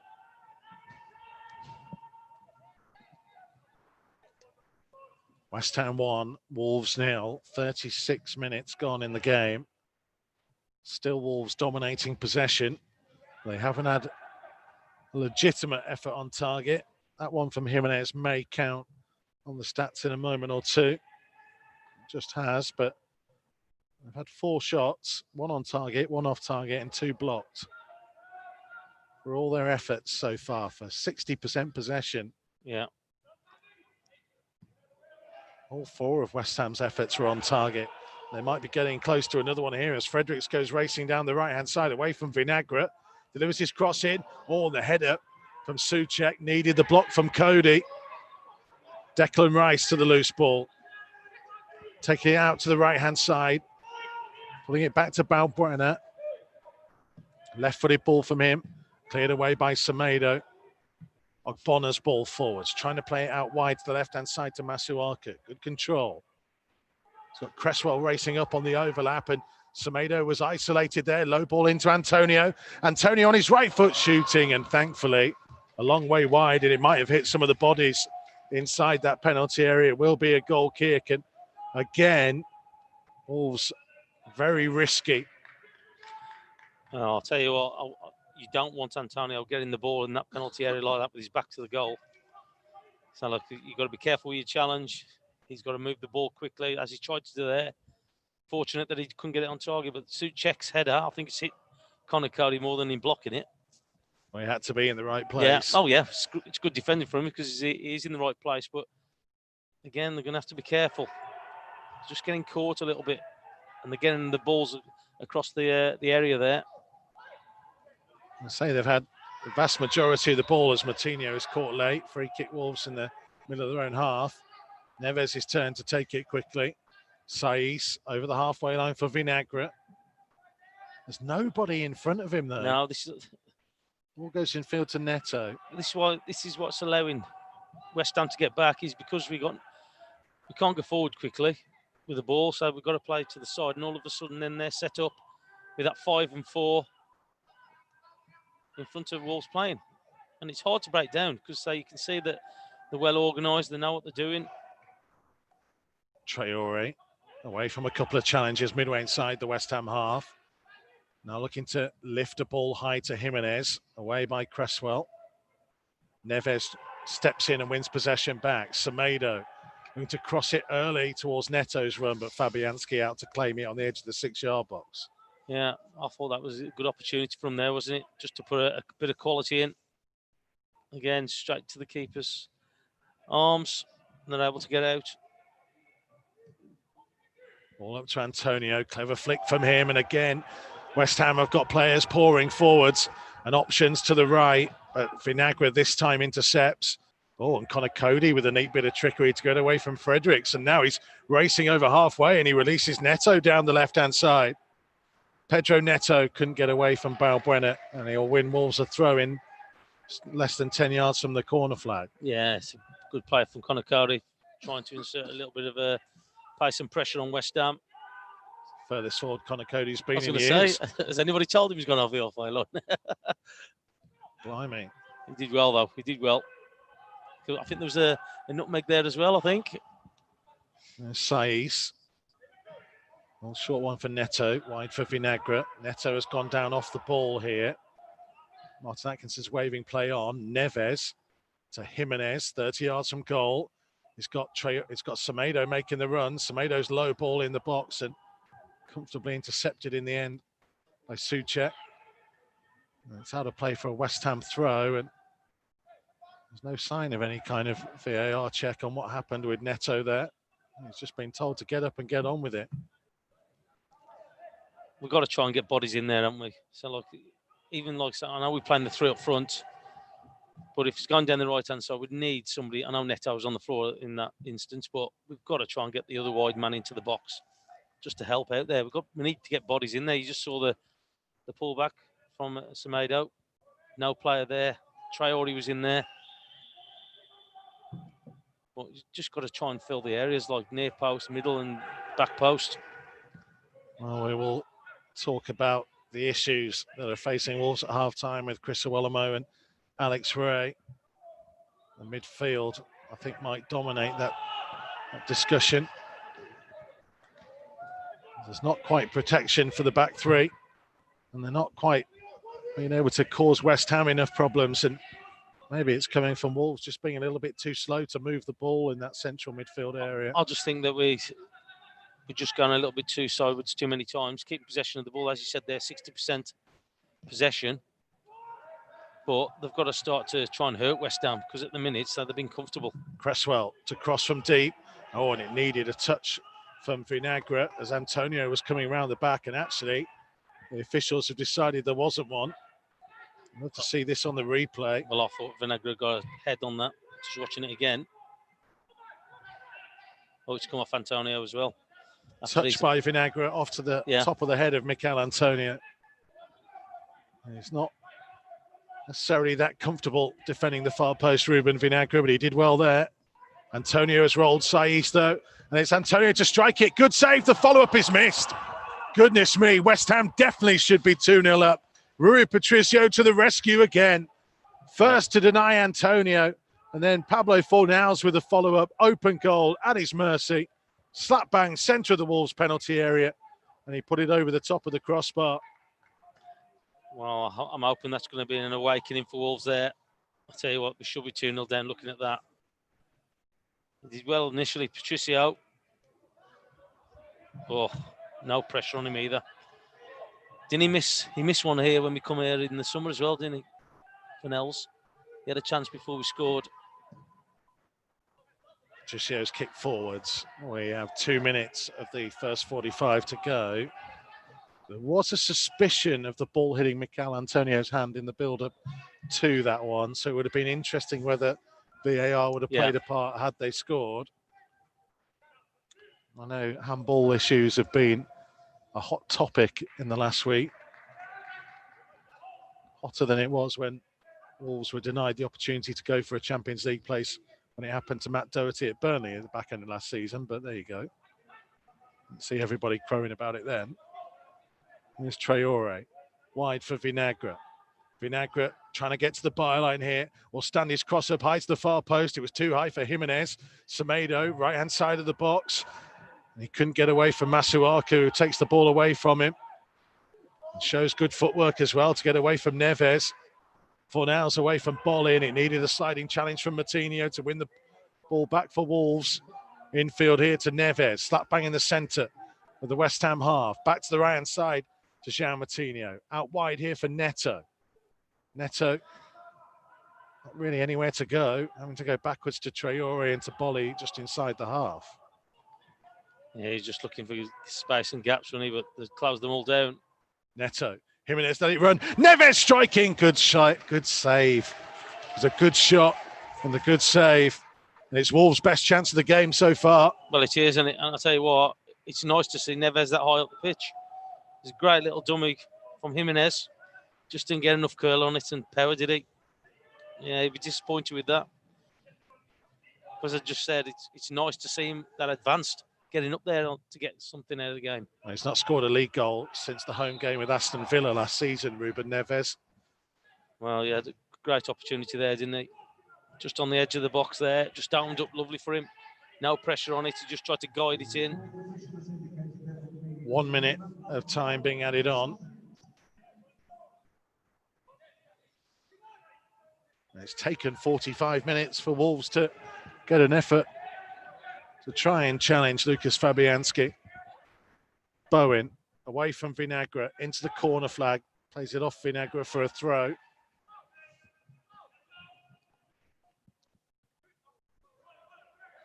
Plenty for Nuno to think about at half-time. Doesn't have as many options on the bench as normal. I wonder whether we'll see a Premier League debut for Meriton Shabani. There's a different type of option. Vitinha, of course, could come in. Fabio Silva. There are options there. They're all pretty young. Antonio, West Ham are holding it up by the corner flag to see out the time. It's gone out of play for a Wolves throw, though.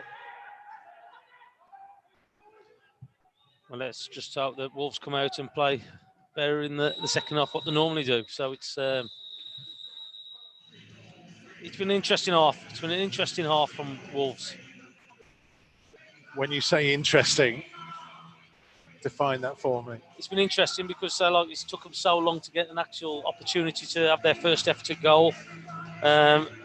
Interesting the way that we've set up and playing, and that we haven't really hurt West Ham as such. I think that we've got to do a lot better with the ball in advanced areas, got to move it quicker.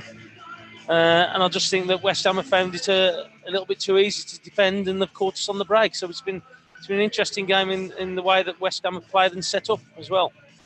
Well, Jared Bowen put West Ham in front after 17 minutes. The first goal that West Ham have scored against Wolves since Wolves' return to the Premier League. If Wolves are to keep up this run of winning against the Hammers, they're going to have to do so by coming from behind in the second half. The thoughts of Andy Thompson, Chris Iwelumo and Alex Rae to come on Wolves TV Matchday Live Extra. Don't go anywhere.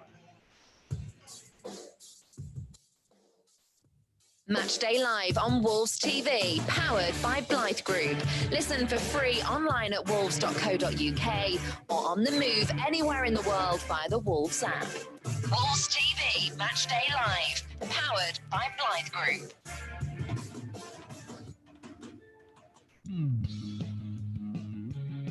This season, the Old Gold Club and Wolves TV Matchday Live are powered by Blythe Group,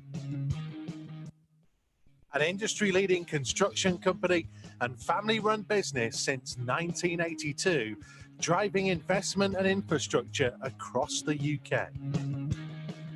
Blythe Group's mission is to provide an unrivaled service based on innovative, bespoke building solutions and comprehensive customer support.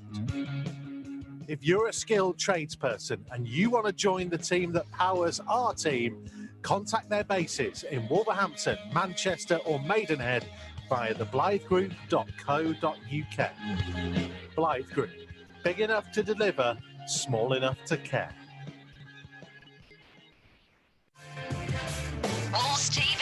Matchday Live, powered by Blythe Group. So half-time here at the London Stadium. Wolves trail by a 1-0. Why do they trail, Chris Iwelumo? Your thoughts on that first half performance? Well, it's not been good enough, hasn't it? So you got to think about it like that. You think about the build-up play has been very, very slow, which then allows West Ham to be organised, to be compact, hard to break down. And to be fair, the positives to take out of it is that we're not out the match. You know, it's only 1-0. You probably could be 3-0 down and real uphill battle ahead. Not really created much, too many touches, and it's surprisingly that we don't usually have. You know, the likes of Neves is doing what he does. You know, he's getting on the ball. Traore has had opportunities to release the ball a little bit earlier. If it's to Semedo, who when he gets on the ball, his final distribution has to be better. We've not asked too many questions. I think Neto, he's trying to make things happen. He's taking responsibility. But again, just that final decision, that final bit of quality is letting us down in that attacking third. We've had more of the ball, but again, all in front of West Ham, making it very easy for them to actually just defend. Not really having to defend, but just be compact, be organised, shuffling across. We've got to be a little bit more, a little bit more pacier with our passes. Movement off the ball has got to be improved. But again, you look at what Wolves were known to start and become stronger in the second half, but it's going to take a massive, massive improvement to get something out of this match. Alex Rae, are they a bit fortunate to only be 1-0 down on the balance of the chances created there? Yeah, without doubt. I think when you look at the opening exchanges, the first 15 minutes or so, I thought it was pretty scrappy. Both teams were trying to assert themselves, but without any real control, Mikey. And I think the actual quick thinking for the free kick was really good. But when you actually look at the defending, Bowen is a natural left-sider. And I think Tomo did it and said in commentary later on in it, and as a half wore on, you have to show him down the line. But actually backing off, you have to engage him, but you have to show him down the line, because when you allow him to come into the inside on his good left foot, and he just kills it in there. So I think he could have done a lot better. He could have taken control of that size. But I think from then on in, I think you have to say West Ham have grown in stature. They have really controlled the game. That's a disappointing thing for me, because they have. I look at Wolves and Big Chris is absolutely right in terms of the intensity. When they do get control of the ball, it's actually laboured. There is no intensity in their play, and it allows West Ham to then recover. So then they have the two banks, and it becomes, you just end up playing for there. But I think the saving grace at half-time for me is it could easily be 2 or 3 at the moment. I think with Patricio saves absolutely top draw, and Fornell's miss is an absolute glaring sitter. So I think Wolves can only improve. They have to get a grip of the game in the middle of the park, and I feel as if they're getting out-muscled and overrun. Because obviously, you were very impressive midfielder in dominating in that and getting stuck in. What is, in your view, the issue there? Because sometimes I feel like Moutinho and Neves are just a touch too similar. They're both trying to do the same thing. Yeah, well, the thing is, I wouldn't be surprised if Dendoncker comes on and brought a bit more physicality in the middle of the park, because you actually have to get closer. You have to actually start setting yourself. You have to get your foot in. And even defensively, over the course that I've watched Wolves in recent times, they're very strong. You look at Bolly, Cody, Said, but they're getting bullied. Antonio, and so see, the thing is, we've all played against guys like Chris. So see, when you go up tight to them in the back, you don't sell yourself, you jockey. But see, when you try and wrestle with him, he just rolls you. And that resulted in the chance for Fornell when he gets the snapshot with Patricio saves. So you have to box clever. If you try and fight this guy, then, he will just roll you and use his body. And that's a frustration, because they should know this. These are top-level players we're talking about here, and they're actually getting bullied. And Bowen showed him down the line to his right-hand side. But they're getting far too easy. And the only positive for me so far is Neto, because when he gets the ball, and the problem you have is, as soon as he gets the ball, he goes and busts forward, but you can't get any support coming because no one can keep up with him. So you don't get a lot of bodies in the box, Mikey, and that's the frustration. So it might be a case of coming back out and then playing again, and try and get some more bodies going forward, because the two guys from the middle of the park are not getting up to the edge of the box like Neves did later on in the half when he got that snapshot. Alex, what you said there, it's spot on. If you've got Declan Rice and Soucek just sitting in that bank, it's very difficult to try and assert yourself because Martino and Neves are seeing a lot of the ball. So it's very much it's paramount that the players, you know, if it's Traore, Vinagre, Neto, they've actually, there's got to be some sort of movement in front of them. Semedo can, because they are seeing a lot of the ball. But they're just sitting in, and West Ham are very comfortable just sitting in playing counter-attack football. So it's quite hard to go and assert yourself and put the challenges in because they're just sitting saying, right, play in front of us. You're not hurting us. Yeah. And that's when you need someone to have that bit of quality that they can drive. A bit of craft to drive at that, to drive at the midfield, to hold the midfielder, commit players. That creates space elsewhere, and that's what we're not doing at the minute. It's all nice to watch tappy stuff. We're not troubling West Ham, by the way, because they're banked in. So we just need that little bit more guile, don't we? On the ball, that person to go and drive and commit the likes of Declan Rice and Soucek out of that protective role, because they're protecting the centre-backs very, very well at the minute.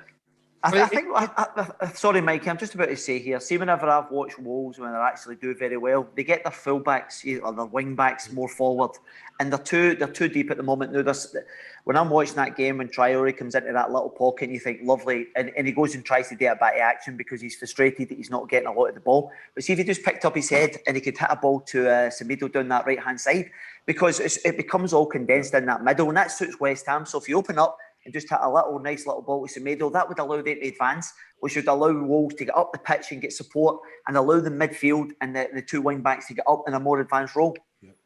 Yeah, so I was just saying earlier as well to Mikey about when that midfield area, or that central midfield area, they've got the ball, they're looking up, there's no movement in front of them. Yeah. And that's been a big problem. And West Ham have been happy with them just playing the ball from side to side. They've got that bank of 5, bank of 4, making it difficult. They need that runners from either up front or from deep, from somewhere, just for them to just pick that pass out. And that's been the problem as well. The ball's been moved slow, but also as well, we've not really had any runners. And if you see a runner, then it allows you to pick that pass out. If you have an extra touch, go on. Where's the space? You know, they're so condensed, they're so compact, it's all central, isn't it? So we've got slow moving the ball, though. Use the wide men because it creates a different angle, and then it's the quality of the ball coming in, isn't it? But you're spot on. The responsibility is for the wide men to get forward. And why is that? Because you look at the way that West Ham have set up, like a back 5, 3, they can go as a 5.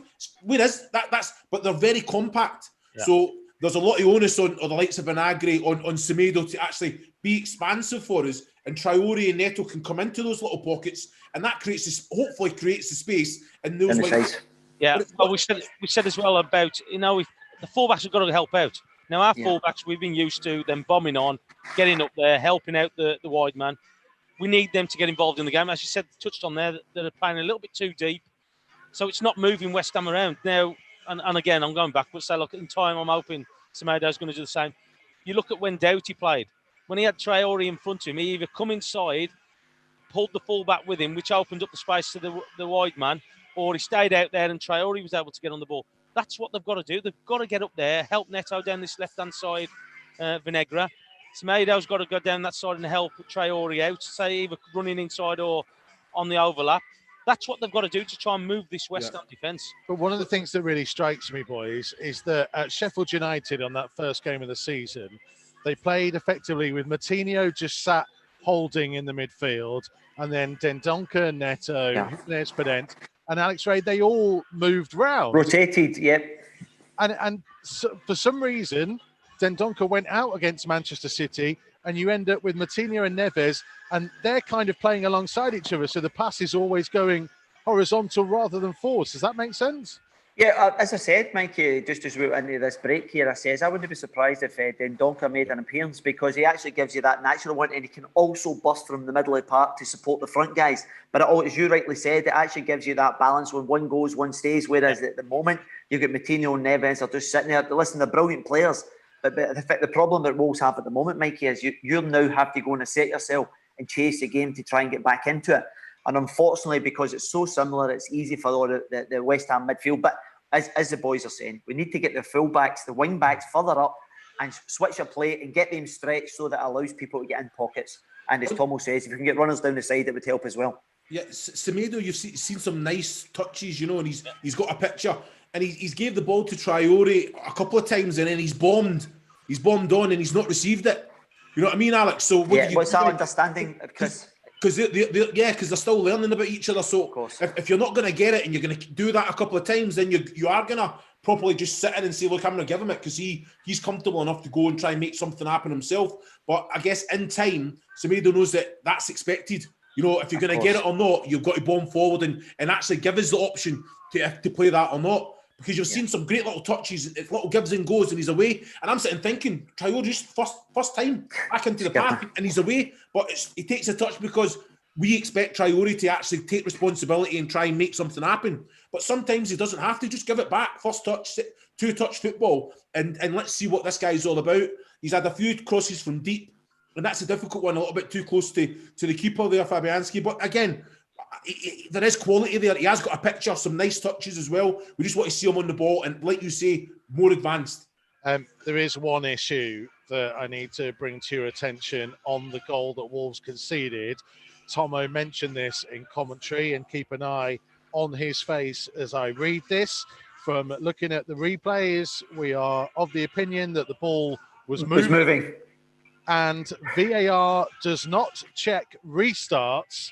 Therefore, the VAR would not have overturned that, so it was allowed, and Wolves can feel a touch hard done by, perhaps. Yeah, it was actually mentioned at the time, Mikey, that I felt as if it could have still been moving, but I have to be honest with you, having just watched it, I tried to replay it just to see if it was moving. It was extremely difficult, but as I said, he switched off Saiz as well because he's fallen asleep, and he should even after that chain of events, he should show him down the line because it becomes more of a cute angle to go across the goal for Patricio rather than allow him to open up the goal and just slow it into the far corner. Okay, boys, thank you very much for your insights at half-time. More from Alex Rae and Chris Iwelumo at full-time. I can see that Wolves are back out for the second half. West Ham will be joining them very shortly, and hopefully we're going to see another of those famous Wolves comebacks. Don't go anywhere. This is Wolves TV, Matchday Live Extra. Matchday Live on Wolves TV, powered by Blight Group. Listen for free online at wolves.co.uk or on the move anywhere in the world via the Wolves app. Wolves TV, Matchday Live, powered by Blight Group.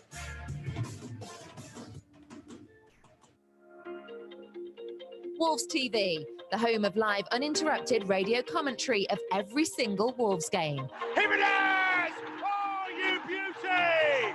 But that's not all. Wolves TV also brings you extended and alternative match highlights, interviews with the team, behind-the-scenes features and training coverage, plus see every goal Wolves score from every angle. Jota on the volley, oh, what a goal! That is simply stunning! So check out Wolves TV online at wolves.co.uk or on the move via the Wolves app.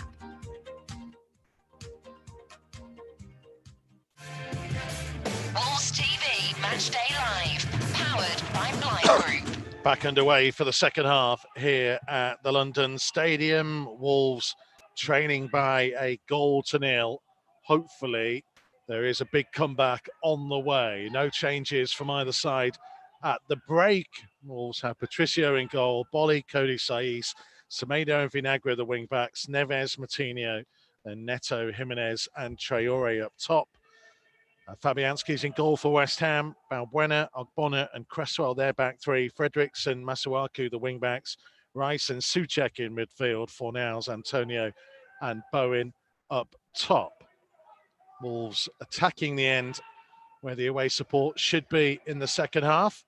And here's Semedo up towards the edge of the penalty area, trying to skip in field, finding Neto, who tried to knock it past Balbuena. And Balbuena was just too big for him, and West Ham clear their lines. Yeah, just watching Semedo down this right-hand side, he seems to be a little bit more advanced, what we spoke about soft time, trying to get up there and supporting Traore. So he's got good feet, hasn't he? So I've seen a couple of times where he's been quite swift on his feet.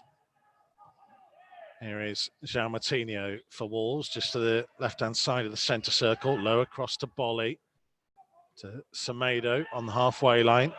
Infield to Ruben Neves, forwards into the feet of Jimenez. Jimenez nearly caught in possession by Ogbonna, and Declan Rice came back to help out, and he finds Bowen. And Bowen looking to drive up against Saiz again. Saiz with a foot in this time. It'll be a West Ham throw. Yes, better. That's better defending. Howling Wolf says he blames our pre-match predictions on Wolves TV for what is going on so far. At Mikey Burrows at Wolves on Twitter. Use the hashtag Wolves Live to get in touch. And I think West Ham, Fredericks has gone down. Want to make a change here. They are racing to try and get a substitute ready. As Tomo is correct, Ryan Fredericks is down on the edge of the Wolves penalty area. He would be the man normally to take the throw. He'll get some treatment in the meantime. Wolves got to try and get a better tempo going second half. Nuno resisted the temptation to make a change at the break. I wonder how long you'll leave it. Yeah, well, if you don't change or don't start creating a little bit more and hurting West Ham, I think that you'll see it sooner rather than later.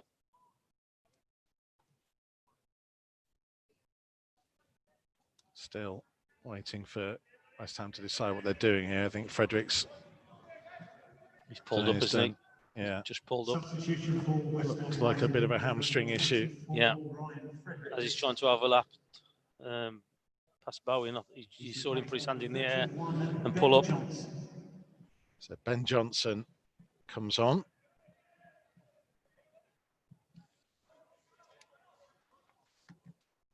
And I think the throw will be left to Mikel Antonio on that far side.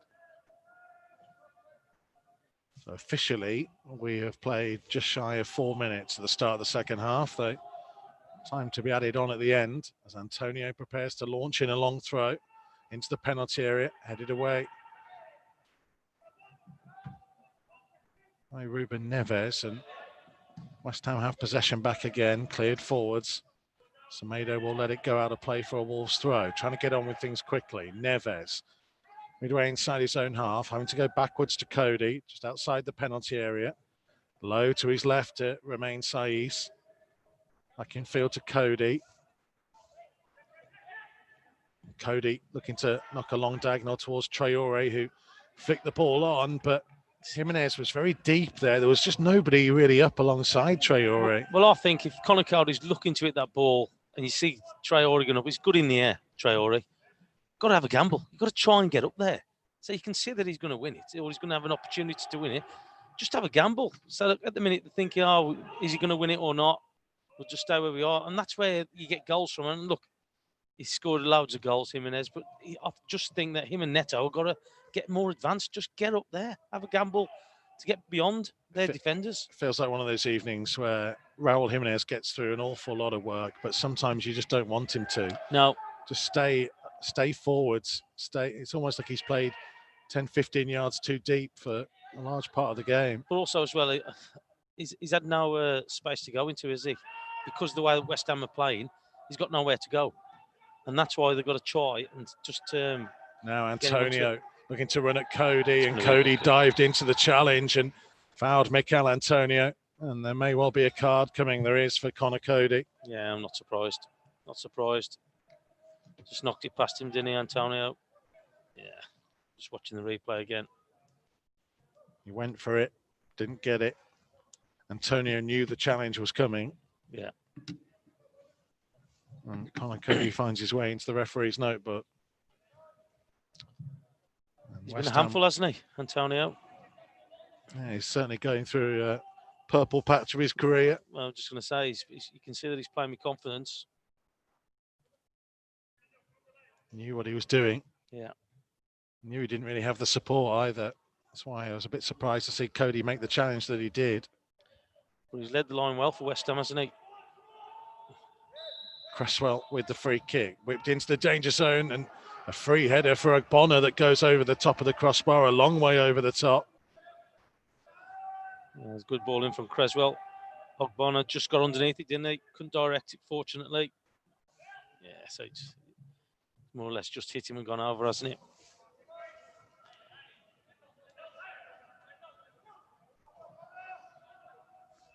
Still no sign of a Wolves change just yet as we approach 52 minutes. Semedo with the flick on. Jimenez couldn't get there. West Ham throw inside their own half.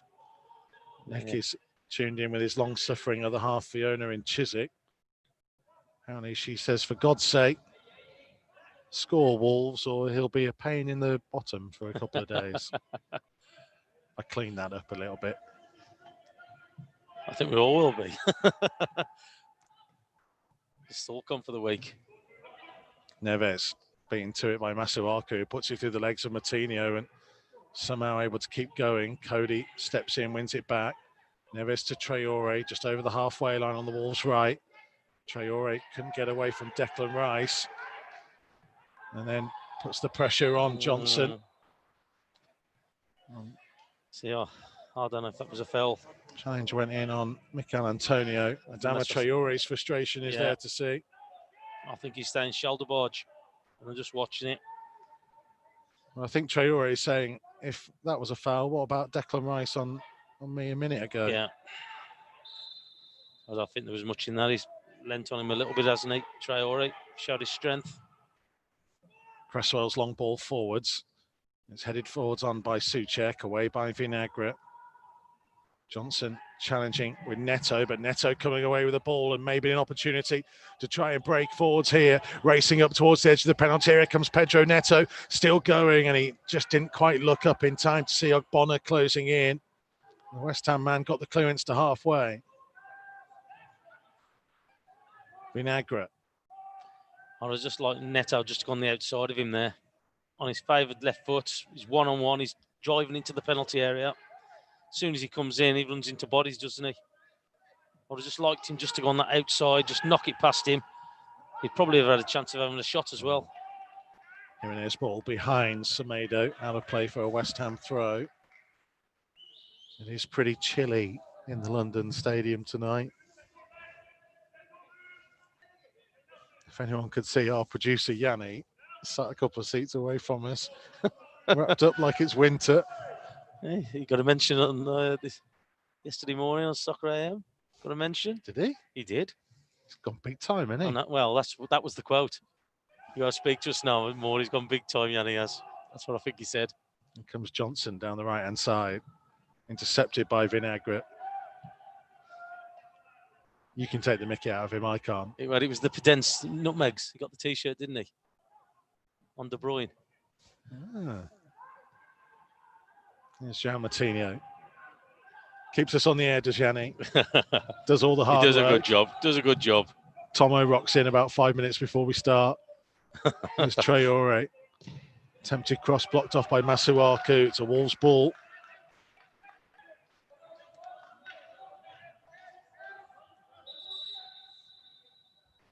Semedo's gone to get a fresh ball.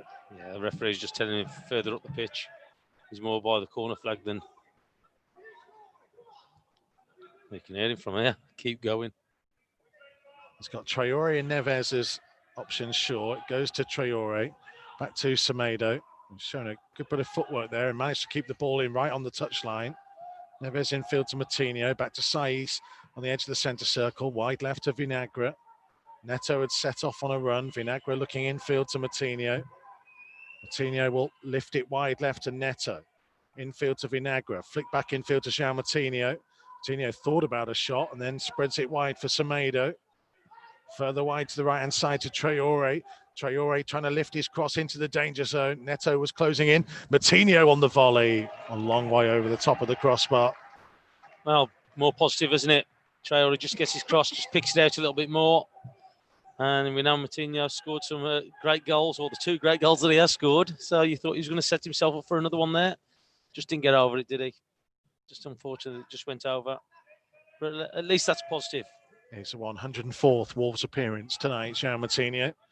Only 2 goals, 1 a season. Yeah, what goals though? What goals? Neves winning possession back. Jimenez up towards the edge of the penalty area. Was he crowded out? Again, Martin Atkinson says no. It's cleared up early to Antonio, who's got the pace to get away from Cody. Down the West Ham left, towards the edge of the penalty area, looking for the support to arrive. It'll come to the edge of the box for Fornals to strike it off the inside of the post and turn home by Bowen. And West Ham do double their lead. There's a stroke of fortune about this one. But Wolves' goal has lived a charmed life so far tonight. And eventually, West Ham were going to always find an opportunity to go 2-0 up. And it's Jared Bowen again. The Wolves now have a mountain to climb to get back into the game. West Ham 2, Wolves 0. As I said to you, they was doing exactly what we just to teams that counter-attack. We was on the attack up the other end with Jimenez. They won the ball back and was able to release Antonio down this left-hand side. And there, Bowen just following up there. Fennell's with the shot, which come off the post. Yeah, so it's just come straight to him. He's got the simplest of tap-ins for his second goal of the night. Well, Fornals missed an open goal towards the end of the first half. Bowen was not about to look that particular gift horse in the mouth. Again, Traore is complaining that he was blocked off in the face by Masuaku. It's a Wolves throw, just about on halfway. How long will Nuno leave it now? 58 minutes played. What's he going to have to do? He's going to have to Dendonckron, do you think? Just stabilise that midfield area. Fabio Silva, maybe. Long ball forwards. Antonio is in behind. Patricio has come out and got there right on the edge of his penalty area. Yeah, good keeping, good starting position from him. Got to try and got to do something different now to get themselves back in this game. Got to try and hurt West Ham. Saiz, Jimenez got it back from Neto. Jimenez to Neves. On the inside right, back to halfway to Bolly. And to Cody at the base of the centre circle, and West Ham getting their bodies back behind the ball. Saiz's pass is intercepted by Declan Rice, and here come West Ham on the counter-attack again. Rice running into Ruben Neves, and Wolves winning the ball back. Here comes Vinagre. This is where, for me, I think we've got to get it. West Ham, once they get that ball, they're off. They're sprinting at us. We've got to do it a lot. We've got to be very similar to what we're doing. But then we slow the game down and we're going side to side, and you look at the banks, what they've got again, 5 and then 4 in front of that. Traore up against Masuaku, trying to get to the byline, low cross, blocked off by Cresswell. And it's all a little bit too predictable for Wolves, this. They're going to get a throw from a mistake by West Ham deep inside the half, though. Semedo getting on with it quickly to Matinho. Neves towards Neto. Good strong challenge on him by Balbuena. Souček challenge with Neves. Ball work backwards to Saiz. No sign of any imminent change from Wolves just yet. Yeah, no, I think one of them's been called. Cody's ball went for Traore, away by Masuaku. Semedo flicks the ball infield to Matinho, just out of the centre circle. The Saiz who's come driving into the West Ham half. Yeah, Fabio Silva's been recalled back from his warm-up. Looks like he's coming on. There's Matinho. Middle of the West Ham half, looking right. Trying to lift it wide for Traore. He's quick enough to get to the ball and keep it in by the byline. Lifts his cross into the danger zone. Jimenez couldn't quite arrive in time. And Declan Rice just hoofs the ball out of play for a Wolves throw. But he's just in there, Semedo, just running inside. It took the defender away from Traore. Just opened that space up for him. And that's what we've got to do. We've got to try and create that space for him by runners.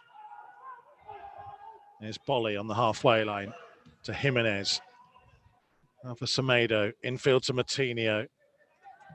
Across the centre circle for Saiz, who had to flick it first time.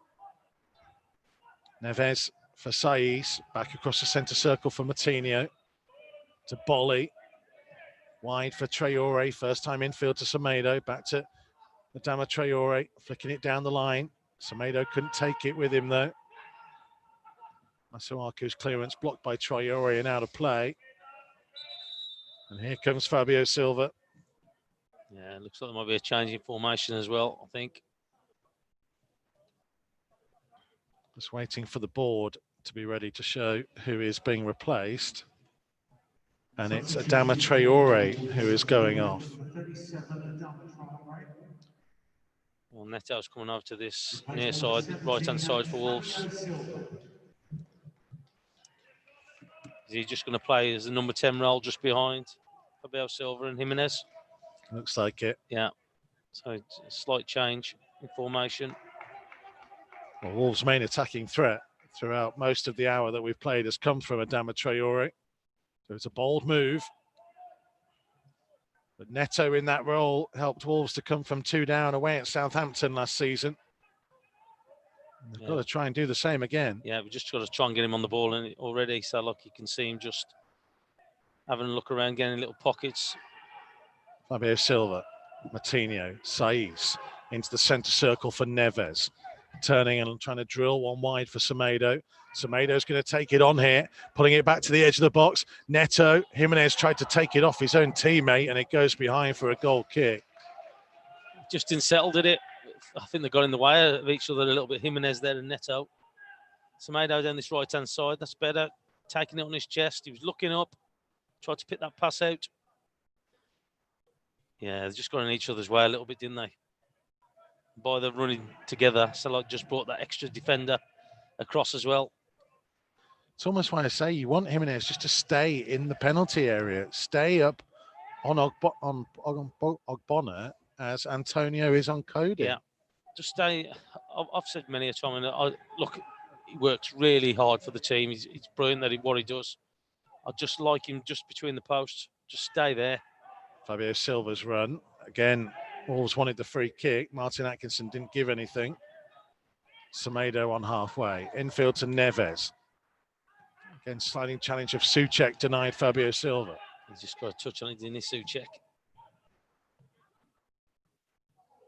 Fornals. Then pulled back by Neves. West Ham free kick. Just inside the Wolves half. 2-0 down after 63.5 minutes. We need a spark from somewhere, don't we? So, look, again, they've had some possession, or quite a lot of possession. 76% second half. And not really hurt them. And only one shot. West Ham have had 24% and 3 shots. Yeah. And importantly, a goal. Oh, 2 goals, yeah. Masuaku crossing from the left-hand side, and it should have been 3. It was Bowen arriving. West Ham are appealing. Jared Bowen inside the 6-yard box for Masuaku's delivery. And quite how Wolves aren't 3-0 down. Looked like a touch off Saiz. Yeah, it looks like Saiz just got his foot across him. That's why Bowen was appealing. He wanted the corner. Yeah. Well, the angle of the ball, well, it's gone, hasn't it? But that's the difference. They've got people sprinting in there. They're getting the delivery in there. And it's causing a big problem. Well, this has been another difficult night for Wolves. They started the season so strongly at Sheffield United, 2-0 up after 6 minutes. It's been tough going in the last 2 matches, though. Look, they didn't have a great start last year, though, did they? Never had a great start. And look, a couple of players going. Doherty was a big player for the team, the way we play. But I think that Semedo looks a good player. Looks talent, doesn't he? With great feet, quick. And look, he's not long been at the club, and I'm sure he'll settle in pretty quick. Well, the transfer window is still open, and there is opportunities to strengthen further. Wolves are a team in a bit of transition, and they're having some teething issues in the last 2 games, and it's going to be 3 here. Flicked in at the near post. Souček in it. Left-footed corner. Wolves didn't follow the runners. Rui Patricio with no chance. He'll have to pick the ball out of his net for a 3rd time. And Wolves will look around at each other and wonder who should have been marking, who should have been picking up. In the end, it's West Ham 3, Wolves 0. It's deflection off Jimenez as well. This is Jimenez on the chest, I think. Yeah. May well go down as an own goal. Yeah, but either way, Wolves are 3 down.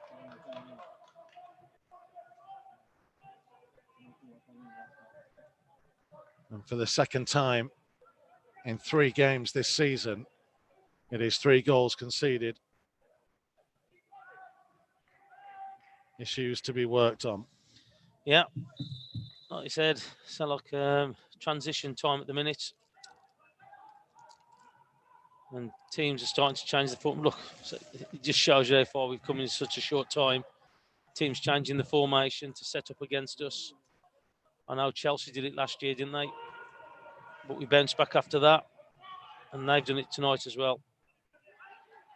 Well, I mean, there's an element of that, isn't there? I think there's also an element where Wolves just haven't been playing anywhere near the levels that we expect from them in the last two games. We talked a lot about the first 45 minutes against Manchester City, where they seemed to stand off and didn't really get involved and get amongst it and cause City some issues. And once they did, they looked like a threat. And again here tonight, they've allowed West Ham to get back into position, haven't played any kind of the level of tempo that they needed to.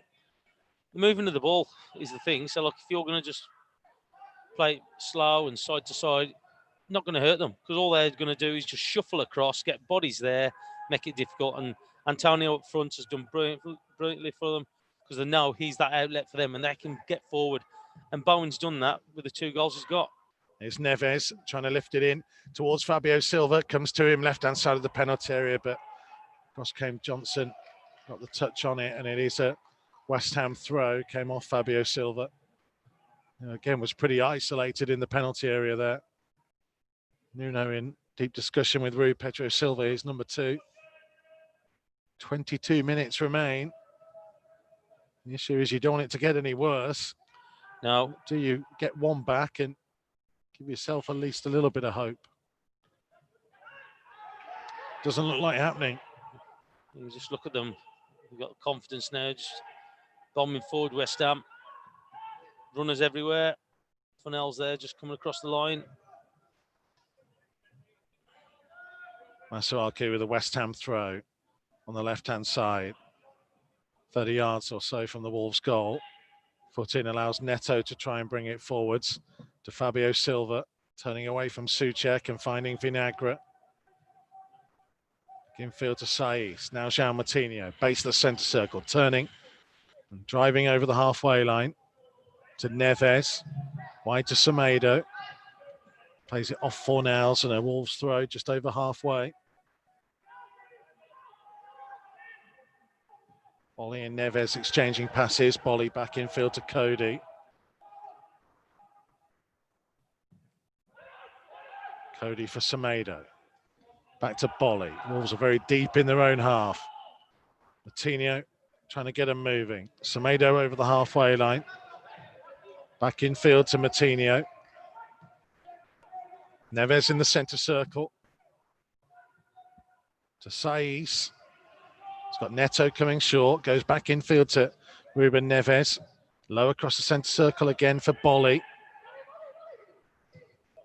Bolly finding Neto. Drops a shoulder away from Bowen. Out to Vinagre on the left-hand side.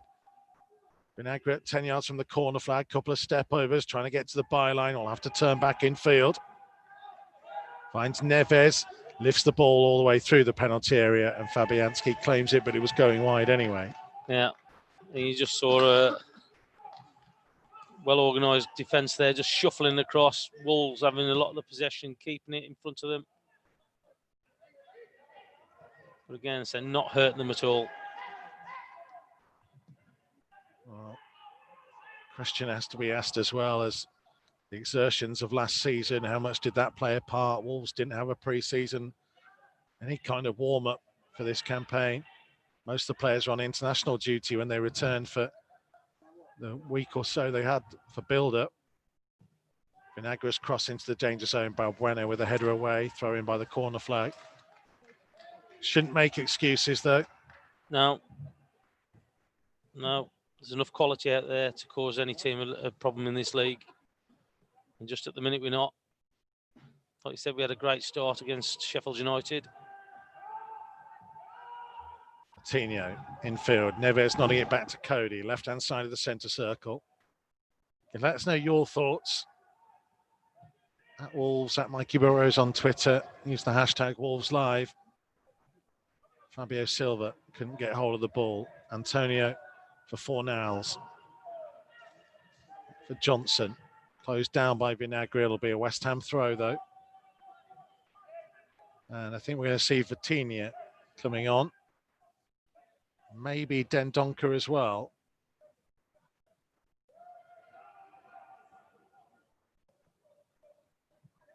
Actually, no. I might see Kiana Hoover here. Seems to be getting stripped and ready. Dendoncker was racing back as if he thought he was coming on. The Semedo slides in. Ball is a West Ham throw. They've taken it quickly.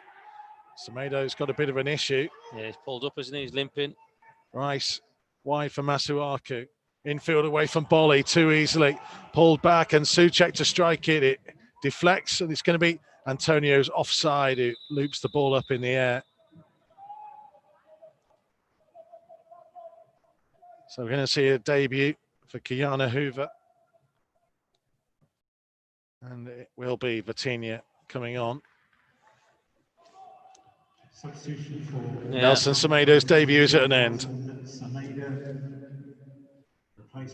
Oh, so look, he's looked promising, hasn't he? So look, I know it's a big thing moving different country and playing different football. But again, so he's that don't look good. Is he holding the back of his leg coming off? Yeah, just I hope not. I hope it's just cramp. Vitinha coming on for João Moutinho.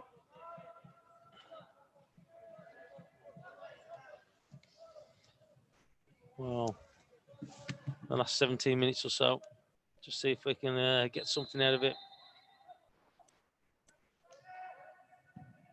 Semedo will head towards the bench rather than the tunnel, which is a better sign, I imagine. Yeah. Fabio Silva went down and wins a free kick, just about 10 yards over the halfway line. He looked in trouble and then he's had a miracle recovery. I don't think that's going to go down too well, is it? Yes. For the opposition and the referee, if he gets up that quick, he's rolling round, and then all of a sudden he's got the free kick and he jumps up. Talking about Soccer AM earlier, he used to have that feature of he was healed.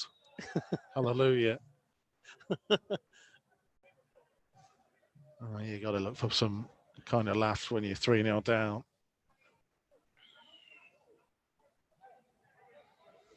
With 16 minutes remaining, Ruben Neves stood over the free kick. West Ham pretty high line, a couple of yards outside their penalty area. Neves just to try and stand it forwards towards Bolly. Ball ended up going goalwards, but comfortable take by Lucas Fabianski. So Wolves have had 3/4 of the possession, second half. Only 2 if you include that on the call of Lucas Fabianski. It's not enough. Not going to sugarcoat that. Well, they always say possession doesn't win you the games, does it? Jimenez chasing, ball back to Fabianski.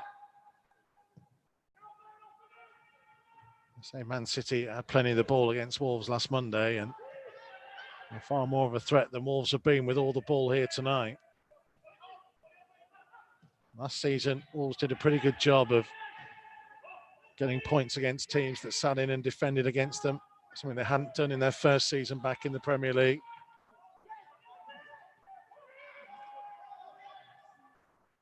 Souček. Put in by Vitinha. Comes wide to Masuaku. Trying to switch the play. Vinagre challenged with Johnson. Jimenez there to help him out.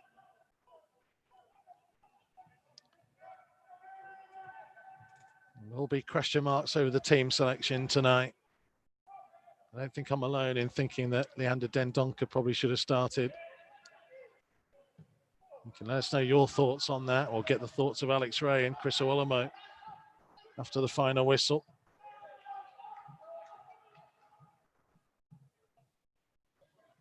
Feels like for the first time, maybe under Nuno, that there are legitimate questions as to what the starting lineup will be next week. There's Jimenez trying to go on the outside of Valbuena. It's just behind Fabio Silva and Declan Rice was there to tidy up. Sai's nodding the ball down. Vinagre in field, Vitinha. Oh, reverse pass found Neto. Something a bit different. Ogbonna out muscling Neto and the ball cleared. It's just that we haven't hurt them, have we? We haven't really threatened. their goal. It's been pretty easy for them, and that's the disappointing thing about it. So we've had a lot of possession, but done not much damage to West Ham's defence. There's Hoover. Back to Neves. Infield to Vitinha. Vitinha attempted flick ball back to Bolly, was intercepted by Pablo Fornals. His loose ball will be capitalised on by Neves, though, just to the right of the centre circle on halfway. Saiss wide for Vinagre. It's got Neto running wide. Ball goes infield to Jimenez. Uses support from Ruben Neves, who will scoop one wide out to the left-hand side for Pedro Neto. Back infield to Neves again. Uses support from Bolly. Backwards to Cody on halfway. Now for Saiss. Need that forward ball, don't we? Need that forward ball to try and pull West Ham out of their positions, but again, instead of just going sideways and backwards, not causing a problem for them.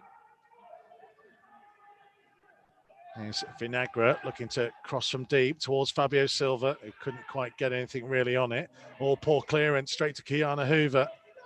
Vitinha trying to tee one up here for Neves to strike it high, wide and behind for a goal kick. We talk about his run without a goal. There was a moment or two ago where ball was played back into Ruben Neves and he was a fair old distance out, but you could see kind of thought was there, and then it just goes sideways and you think, well, take another touch and maybe just have a go. Yeah, that's how like it's when you haven't scored regular. So like, and again, we're looking at different players, different positions to contribute. So like it doesn't give you the confidence that he needs. He needs to get up there. He needs to get goals. Look, he's a quality player. He should be getting more goals from me. So like, with the ability that he's got. Souček from the centre spot, out to the right-hand side for Johnson. Looking to run at Ruben Vinagre. To Bowen, infield to Souček for Bowen again. All the way by Balbuena, back to Lucas Fabianski on the edge of his penalty area. 11 minutes remaining, plus time to be added on. Wolves trailing by 3-0. Hoover wins it on halfway. Ball down the line for Neto, digging deep to make sure he got there. Going to try and cut back infield. He's got Hoover racing up on the overlap. Here is Kiana Hoover. Low cross in. Fabio Silva blocked off. It will be a Wolves corner though. Yeah. Cresswell took a whack for his troubles there. Yeah, at least that's a bit positive down this right-hand side, Hoover. Just trying to whip that ball in. Yeah, so he's just, again, he's got two West Ham players on him, and he, Fabio Silva.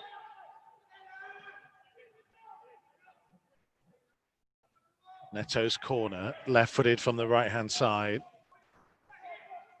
Wolves have only got 5 men inside the penalty area. One of which looks like Vitinha. No, he's not the biggest. Neto's delivery, cleared away at the near post. Neves to strike it, hit the bodies who were racing out and rebounds out of play for a Wolves throw. Yeah, that was a good strike, wasn't it? So, blocked by West Ham. But at least he struck that one clean. Hoover's throw, cleared back from Jimenez. Kiana Hoover going backwards and he's won a free kick. I'll take it. Touch fortunate. Yeah, I said I think they're very happy, especially on the West Ham bench. Vitinha trying to thread the eye of a needle, blocked off by Souček and Rice.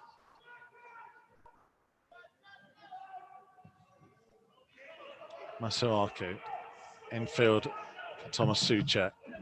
Now for Masuaku again, trying to lift the ball forwards towards Bowen. He'll go all the way through to Patricio. 9 minutes remain. If Wolves are going to have a barnstorming finish, they need to get it going now. They are still showing no signs of putting Fabianski under any real pressure. Vitinha, Fabio Silva, Neves, midway inside the West Ham half. Again, West Ham are just sitting back. Ball goes wide left to Vinagre. Couple of step overs, finds Neves. Wide for Saiz, who's joined the attack. Saiz lifting the ball in the direction of Jimenez, who is offside. And West Ham will be able to clear their lines. Yeah, he's just caught offside as that ball's hitting by Saiz. Yeah, they'll just take the time with it now, West Ham, I think. Just watching it, yeah, he's come back from an offside position, Jimenez. Some of your thoughts coming, although I've got to give credit to Chris Hayes, who says it'll be a good one to win from here. He definitely will.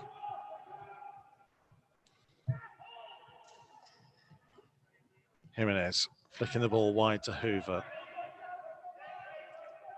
Infield to Vitinha. Saiz trying to play the ball forwards for the run of Neto. On the left-hand side, Fabianski is Kerman. Neto tried to get a touch on it, and Fabianski did just enough. And West Ham are able to clear it forwards, and Antonio trying to cause some problems again, and Cody will try and get there as Patricio comes sliding out to the edge of the box to deny him. Yeah, good goalkeeping again, but that's what I'm talking about. Neto there, as soon as somebody's got the ball, he's off, he's running forwards, trying to break through. And again, it's a great ball for him. It's just slightly over it, wasn't it? So he just couldn't get it. But that's the positive thing that we've got to do. Is if you're going to get something out, you're going to pull this defence about, you've got to run beyond them. And Neto did it brilliantly there. Saiz, Jimenez, 25 yards from goal, trying to force his way through, so through sheer force of will. Neves wide for Hoover. Back in field to Ruben Neves. Again wide for Keanu Hoover. Sets himself low cross, easily cleared away by Cresswell. Cody in the centre circle, 1-2 with Bolly. 6 minutes just over to play. Vinagre nearly lost the ball. Neto in field. He's been positive in Neto. So every chance he's got, he's tried to go forward. Yep, it's just not been there. No. Far too many around him have had a all too off night for the second time in a week. And that's what will be concerning many Wolves fans listening to us right now. So often Wolves have followed up a disappointing performance with a good one and a result. It's not happened tonight. They'll argue that the performance hasn't been that bad because they've had a large control of the game for large parts, but they haven't hurt them, have they? No, West Ham have hurt Wolves. Yeah. Absolutely they have. Well, what have they had 2 chances in the second half and scored both of them? So I think that's the difference between They've actually had 6 chances, Tommy. Yeah. And that's far too many. Yeah. For a team with 28% possession. They've had 14 efforts on Wolves' goal in the whole game. They've only had 36% of the ball. It just shows you, doesn't it, that they've been a lot more clinical with the ball than Wolves have. Saiz over the halfway line. Fabio Silva. Back to Cody. Bolly. Wide for Hoover. It's going to be a big game next week, isn't it? Fulham at home. Because then they've got the international break as well, then, haven't they? Yeah. This is a run of games that many looked at and thought if Wolves are going to be back up challenging potentially to break into the top 6 this year, a run of games that they needed to take a serious amount of points from. Well, they're not getting anything from this trip to the London Stadium. No, look, it's not been a great day at the office, has it? But like I say, last week with Man City, you're coming up against a team that's probably going to win the Premiership. Neto trying to strike from distance over the top of the crossbar. He's been the bright spark tonight. Even he can't conjure up an effort on target. He has his one thing I'll give him credit for to say he's been tried to get him forward, as in he's tried to push Wolves up the field. Again, he's been positive, just didn't get over the top of it.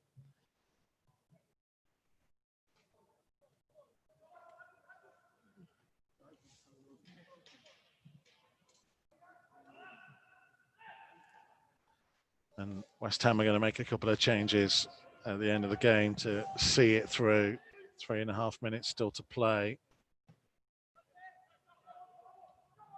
All still trying at the very least, though Fabio Silva's lost the ball. Strong challenge in from Bolly. Yeah, he's gone running after this, hasn't he, Bolly? I say he's not had a great start to the season, and now one or two fans thinking he should go back over to the left-hand side of the back three where he's played the majority of his Wolves career. Wolves just don't really have the options. Saiss has been good. I don't think you can put too much down to Saiss tonight. No. Mikel Antonio going off. Sebastian Haller will come on. And Jared Bowen will be replaced. Mark Noble will come on. Tighten things up a bit.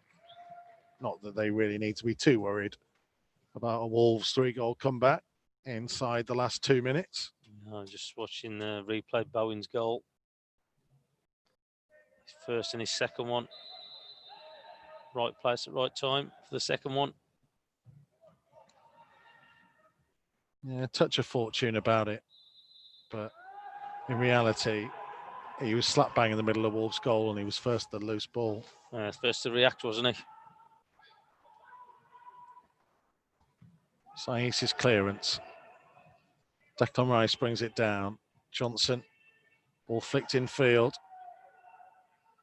Haller, right hand side, just outside the penalty area. Closed down by enough those in gold shirts, and Vinagre clears it forwards. Jimenez trying to hold the ball up, couldn't do so. Johnson coming back again. Wolves get it back once more, but rather just aimlessly cleared to the halfway line. Not enough care on the ball. Said that last Monday. Well, it's been just a battle with Jimenez, though, hasn't it? He's come up against two lads who are strong boys at the back, and he's found it difficult to keep hold of that ball.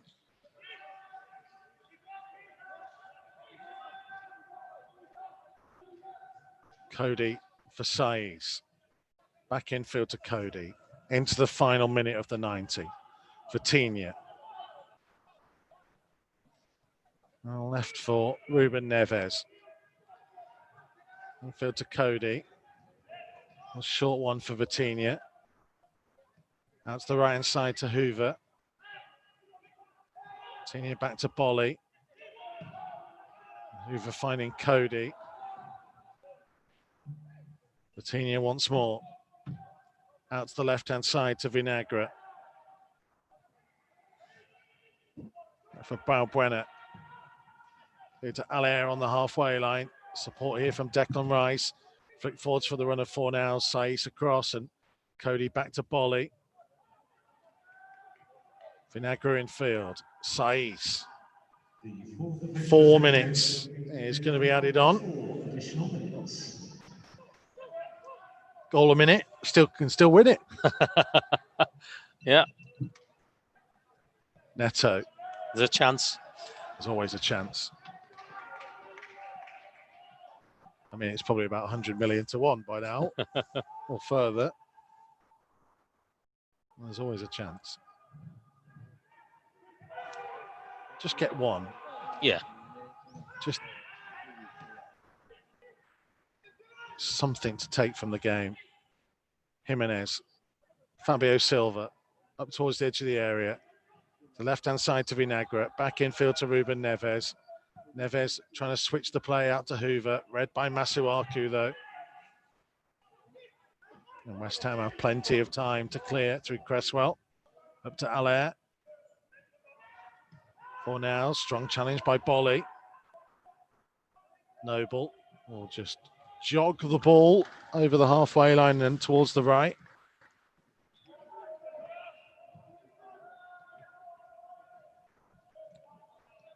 Rice for Fornals. Masuaku. Cresswell. Infield to Souček. Back to Ogbonna. We played a minute and a half of the 4 being added on. West Ham getting their first points of the season. Noble heading out to the right, exchanging passes with Johnson. All the play now in the Wolves half. Johnson on the touchline to Noble, setting it down the line. Allaire, flag has stayed down against him. Trying to flick the ball back infield to Souček. There was a toe on that from Neves, and it comes through to Declan Rice up to the edge of the penalty area. To Masuaku on the left, lifts his cross in. Allaire's header, it's 4 in stoppage time, and it's a rout. And it's very quickly become an evening to forget for Wolverhampton Wanderers. They've had all the ball, but West Ham have had all the chances, and they've taken another. It's West Ham 4, Wolves 0. Yeah, he's just pulled off the back, hasn't he? I think it was Saiss who was just supposed to be marking him. Just placed it beyond Patrice and the header and it back to where it came from. Yeah, he just got caught under the ball. Wolves haven't lost a game 4-0 away since being beaten by Brentford in November of 2014. The worst result of Nuno's tenure. Yeah, it's a game they'll want to forget. Put it behind them. Get sorted for Fulham next week. Lost 4-0 to Barnsley in 2016, of course, at home. That was the last time it was a 4-0 scoreline.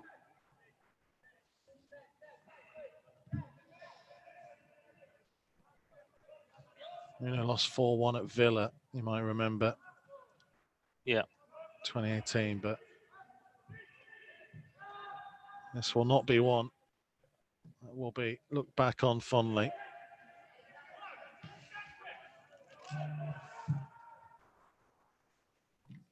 Here comes Vitinha. Noble in with the challenge, and it's going to be a free kick to West Ham. Just been on them, haven't they? West Ham, been on them, give them no time on the ball. And here's one for you. Going into tonight, Wolves were 8-0 up on aggregate from the last 4 meetings since Wolves won promotion. West Ham have halved that in one night. Yeah.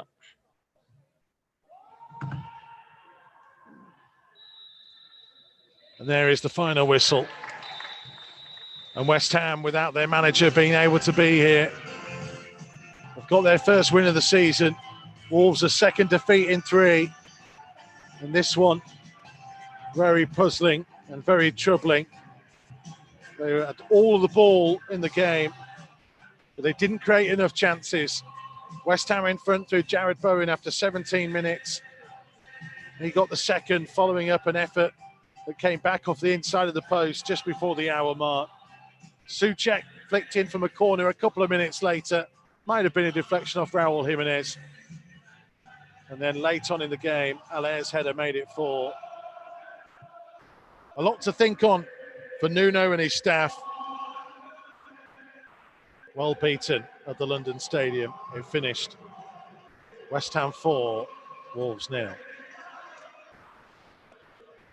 Reaction from Andy Thompson, from Alex Rae, and Chris Iwelumo to come. Send us your thoughts. Where did it go wrong? What needs to change? We'll discuss it all in just a minute or two. Matchday Live on Wolves TV, powered by Blythe Group. Listen for free online at wolves.co.uk or on the move anywhere in the world via the Wolves app. Wolves TV, Matchday Live, powered by Blythe Group.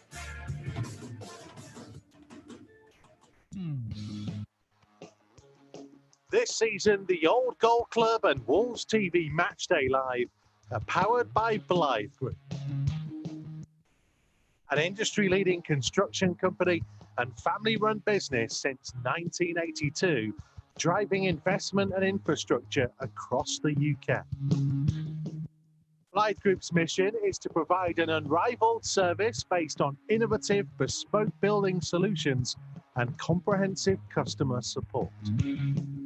If you're a skilled tradesperson and you want to join the team that powers our team, Contact their bases in Wolverhampton, Manchester or Maidenhead via theblythegroup.co.uk. Blythe Group, big enough to deliver, small enough to care. Wolves TV Matchday Live, powered by Blythe Group. Well, it was not a night that Wolves will want to look back on with any kind of fondness. Well beaten by West Ham in the end. It's a harsh scoreline, but really, Chris Iwelumo, we talked at half-time that Wolves were perhaps fortunate to only be 1-0 down, and they didn't learn the lessons second half. No, it was very much the same. I think a lot of credit has to go to the West Ham side. I think they were prepared. They had a game plan to basically just, like say, put the banks up, be hard to break down, and then counter-attack. And they were very efficient. You know, when you've got forward-thinking players that are trying to kind of be an outlet, be a target to try and stretch the pitch when they can. The quality of the service from back to front they had was good. We've seen a lot of the ball, Mikey. We had a lot of it, but it was like you say, it was all in front of West Ham. It wasn't those little finding the pockets and committing players, and we never had that excitement in that attacking third, which was disappointing. You know, there was moments defensively. You're looking at, you know, the players that have been there, testament and tried and tested and done it, and just a little bit off the pace, which is surprising. You know, because we from the back. We get in the players' faces, we go and defend, we go and put our head and our bodies in front of the ball and blocks, and just off the pace a little bit tonight. So it's early doors, but it's a real kind of call into reality, and maybe a wake up call at the right time is what's going to be an exciting campaign. You know, I think we're talking about the transition and the style of football that we want to play. Now Nuno wants to score more goals, but you don't want to tinker with too much, because what we've got is good. You just got to kind of have little flashes of quality brought into that. But it's a disappointing night. You know, it's a real sore one to take, hard one to watch as well, Mikey. So there's definitely lessons to be learned from it. Alex, I'll come to you in just a second. Yeah. I'm just gonna read some of these messages. Haley says, I don't know what to say about this performance. I'm shocked. What's been going on, lads? Too many sloppy passes, need to pull their socks up. Rocking Chair Dave says, what's happened to the team I love? All this money spent. I've had a general anaesthetic and I wake up to this. Rob Knight says, poor performance. One of the worst under Nuno. Saddest thing, we've made a very average team look very good, and our usually good side looks very, very lackluster. What do you make of it all? Yeah, listen, it was an extremely difficult one to take tonight. I think when I look at the Wolves of last season, the way that they were very robust at the back, they actually get bullied tonight. If you look at Antonio, he terrorised the back line. The boy Bowen as well, breaking into the box, didn't match it. Now, if you take the goals, you know, I actually thought the second half, for the first 5 minutes, they actually looked as if they were going to take the game. They were getting more bodies forward, what we were looking for. And then just a simple ball down the line. Antonio kind of rolls Cody, goes down the line, a ball across the face, and then you don't match the runner going into the box. But the disappointing thing for me, because they are usually very robust, Mikey. So for the third one, it's a free header in the box. You know, it's a deflection off Jimenez. And then the one at the end just epitomised his performance, because when the ball gets a simple one to the back post, the guy's got a free header. There's no one actually laid a glove on him. So I think Nuno will be really disappointed about the way they've gone about it tonight. And you can have as much possession as they like. I cannot remember Fabianski making any save of any note. And I think middle to front, defensively, collectively, they have to get back to the drawing board. He's got a full week now to go to Fulham, because as Tomo said in commentary, this is a really big game now, because the one thing you don't want to do is you don't want to start the season really the way and the performance tonight. You have to get home one next week, and it has to go to work on a training ground, because it looks to me as if they're struggling to get some fluency going middle to front with an intensity, because it's okay to keep the ball, but they're not going anywhere. They have to do a lot of work on the training ground this week. How much of that do we put down to the fact that, as we mentioned in commentary, that there is a bit of a transition going on? You know, we talked a little bit beforehand that some key players who have been key parts of it are not there. They're potentially upgrading. Let's not take anything away from it. but there are changes going on. And Chris Iwelumo, I think I counted it up towards the end there, 5 of the team that finished that game, 21 or under. Yeah, now, they are talents, but they are young and inexperienced. Yeah, I completely agree with that. You know, that they are talents. I think you talk about the players that we've let go, that we've sold, but we have upgraded.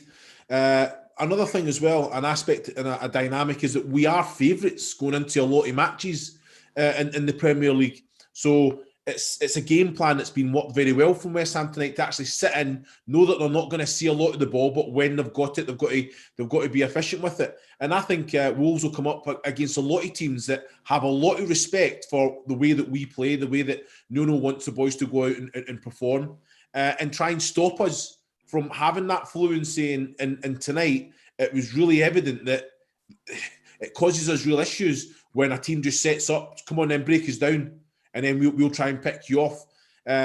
So that is disappointing, but it is a transitional period. These young players, like you say, coming on tonight, getting those minutes in the legs will definitely be a positive. But it's not. I'm sat here shocked that we haven't created clear-cut chances with the quality that we've got. You know, and we've had that problem over the last couple of seasons as well. When teams do sit and park the bus, as you say, it has been a real problem for us to break them down. So even with the likes of Traore, Neto, Vinagre, you know, Semedo, players that can get on the ball and drive and commit, Pudence when he comes back, you know, he's a massive loss tonight because he brings us that little a different dynamic. But the quality and depth that we have to be able to deal with players like him not being involved. And tonight, I thought we were way off it.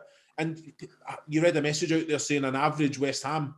They were organised. They were at it tonight. You know, they were great against Arsenal as well, and they were unlucky not to get something out of that. But Wolves were favourites for this match tonight. So that's going to be a kind of dynamic that they have to kind of take head on and be up for that challenge. Mikey, I take your point on board in terms of the way the game finished, 5 under-21s, but when you actually look at the starting lineup, if you've got your normal back four, Patricio in your back three, very experienced players, you've got your 2 central midfielders who have got good experience at this level as well, Jimenez and Traore. So there's 7 guys from the team that done so well last year who actually started the game, and they actually get overrun throughout the course of that.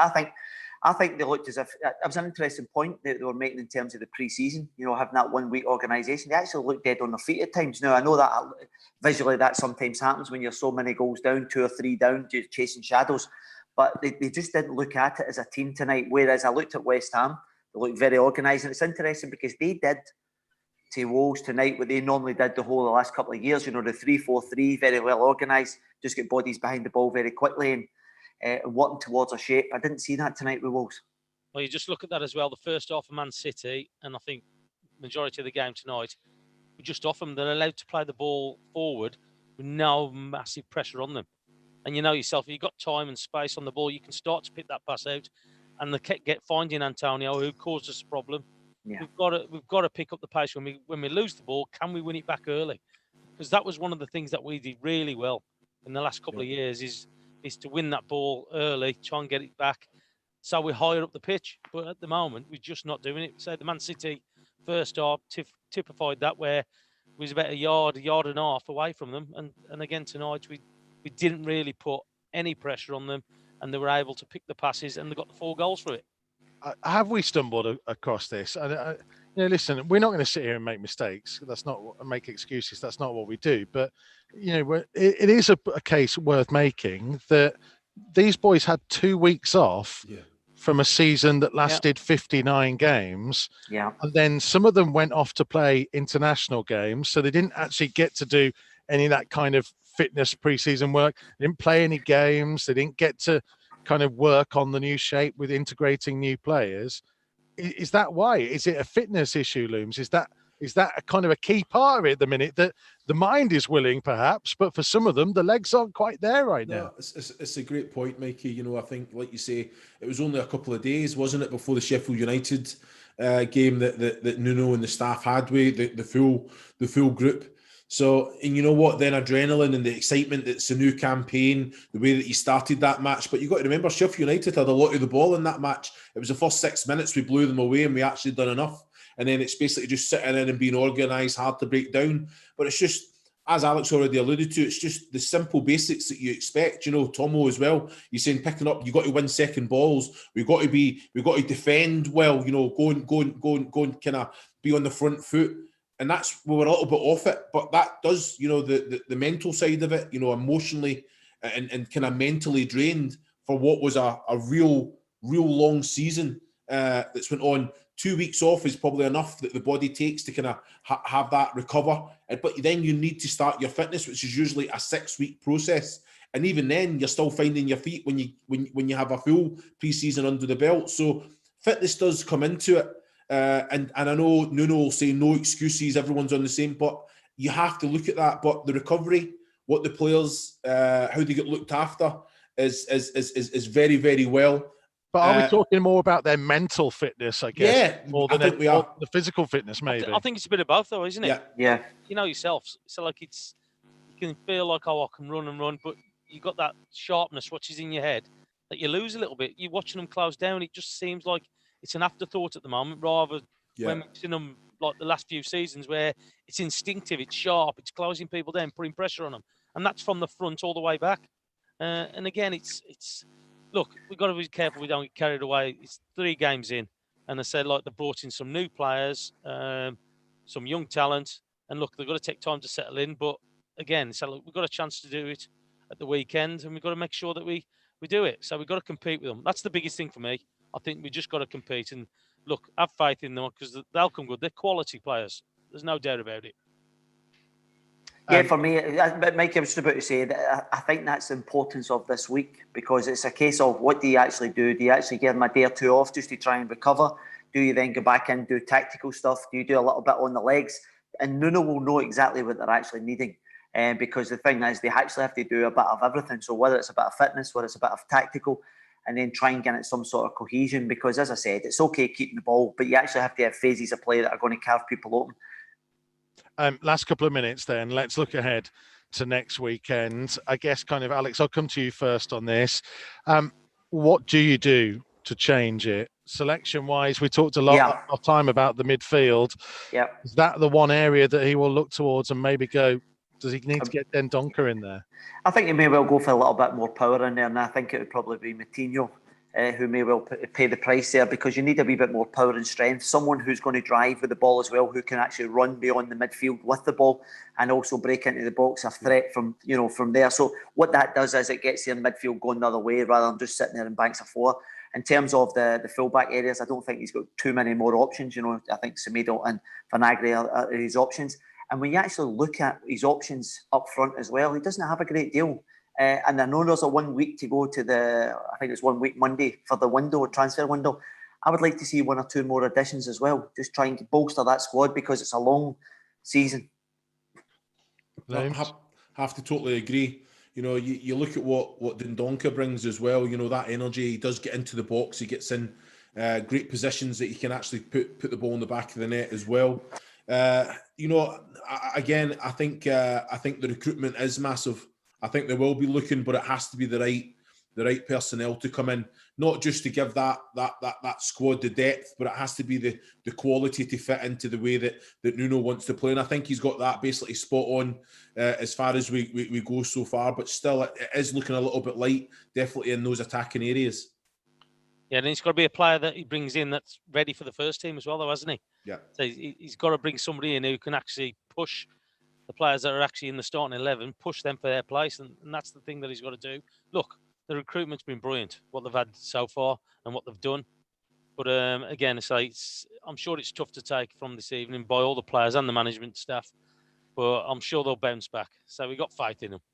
And if there is a positive to take from tonight, Tomo mentioned it in commentary, Pedro Neto just seems to be growing and growing as a player. He's still so young, and yet he looked one of the biggest threats tonight, Alex. Yeah, for me, he was a standout player. He was the one that actually carried the threat going forward. I think that was a disappointing thing.